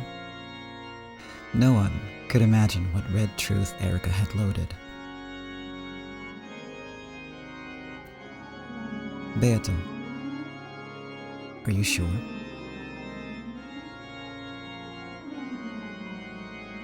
Yes. I don't mind. I understand.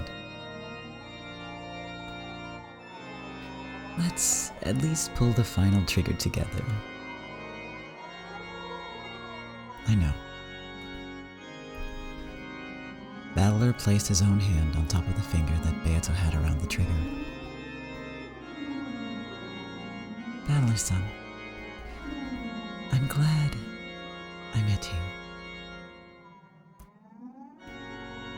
you. We will be together for all eternity.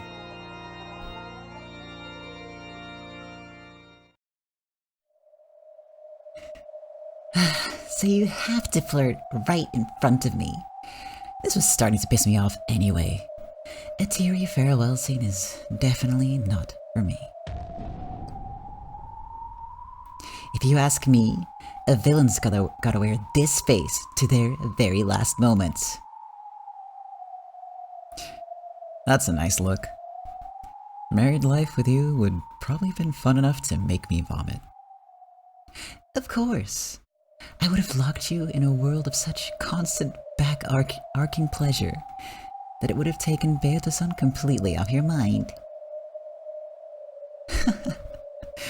It's 1,000 years too early for you to capture Battler's heart, little girl. Yes, that one's your cutest look by far. This is really the way for both of us to finish things. Come. This is the final parting line from the detective, Furuto Erica, and my self-introduction. Erica spun around in a magnificent and graceful rondo, scattering blood and golden petals around her as she raised her gun. Hello, and good day. Detective Furuto Erica at your service. I may be uninvited, but I hope I'm not unwelcome. I am the visitor, the 18th human on Rokkenjima. Sorry, but even if you join us all, that's only 17. あなたはきっと信じない夢が無限だった存在を恐れてきっと信じない今も語りかけて in your heart それでもずっと信じない愚か閉ざしきった愛情が私を悪い魔女にただ駆り立てる彼と夢見た奇跡は奪い去られてただお前も感じているんだろうそれはきっと私たちの瞳あなたの夢は叶わない常に目を覚ました午後で怯えてもっと信じないそばで見透かされるベティマイ奇跡はずっと大きな夢を探し出した黄金も中身空っぽの目がたかが知れるわ彼と過ごした夜蘭の日々が見えない今何かが聞こえてくるんだろうそれはきっと私たちの叫び The final Venus 人々の上にバーヘザマ輝き尽くせただ The helpless breaker お前たちを皆 The end of the road is now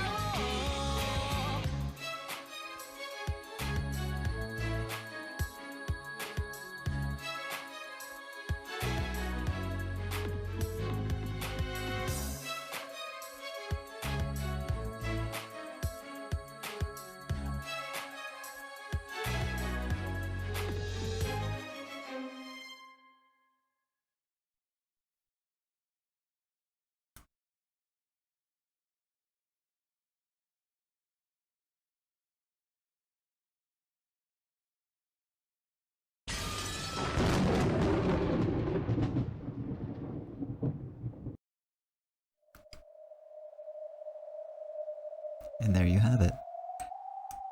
The end of the main part of Dawn of the Golden Witch. I apologize if there was any scuff towards the end or a bit of a disruption in the flow and any weird editing mistakes potentially. I still have to edit this in the future because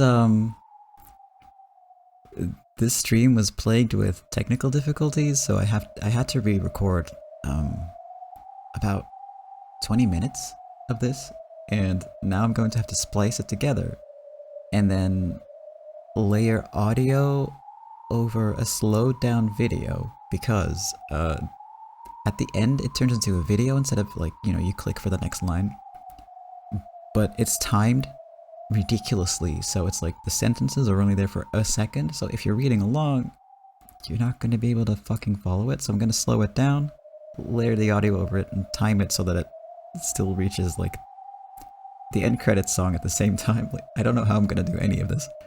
Not yet. But hey, if you're watching this, that means I succeeded, or I gave up and found another solution, but we'll see. It's always an adventure making these things, and, you know, tech issues are always interesting to have to work around. Yeah, that's why, if there's any weird changes in volume and stuff, or I'm gonna try to keep it to a minimum, of course, but I have limited tools here, so sadly. But I think it'll be okay. Hopefully it'll be okay. And if not, I'll make up for the damage next week.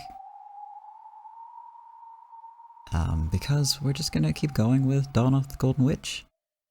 We still have the tea party and the witch's tea party coming up, and after that, we start on Requiem of the Golden Witch. which is the 7th in this 8-part series. We're really actually getting kind of close to the end at this point, though it'll still be another, what, 20-ish weeks before we reach that point. I very much suspect that the whole series is going to take me 2 years to record, and we're at about the 1.5 year mark at this point, I believe, so in it for the long haul. And that's before, there is an episode 9, actually, and there is a side story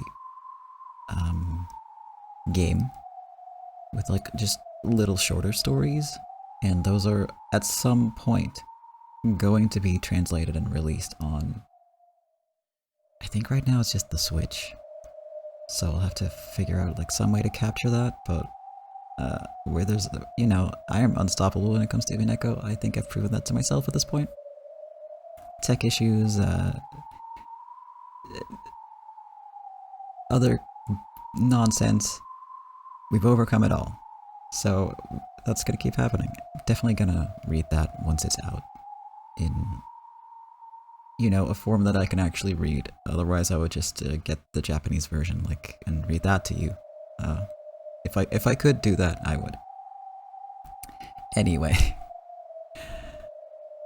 as always, thank you so much for watching, and yeah, I hope you enjoyed this slightly scuffed episode. We'll be back next week with more, and hope to see you then. There's my end screen. There's gonna be a new one next week. I'm excited for that. I still have to draw it. Everything's a little last minute this week, but hey, again, it's Umineko. I'm just gonna do it. It'll be worth it. Alright, well, thank you again for watching. Have a great day, have a great night, have a great week. The usual. iTunes volume is currently turned all the way down. Thank you. I can see that. I just wanted, my outro song. Anyway. I'm leaving this in. Fuck it. I'm not editing this out. Have a great week. See you next time, and thank you again.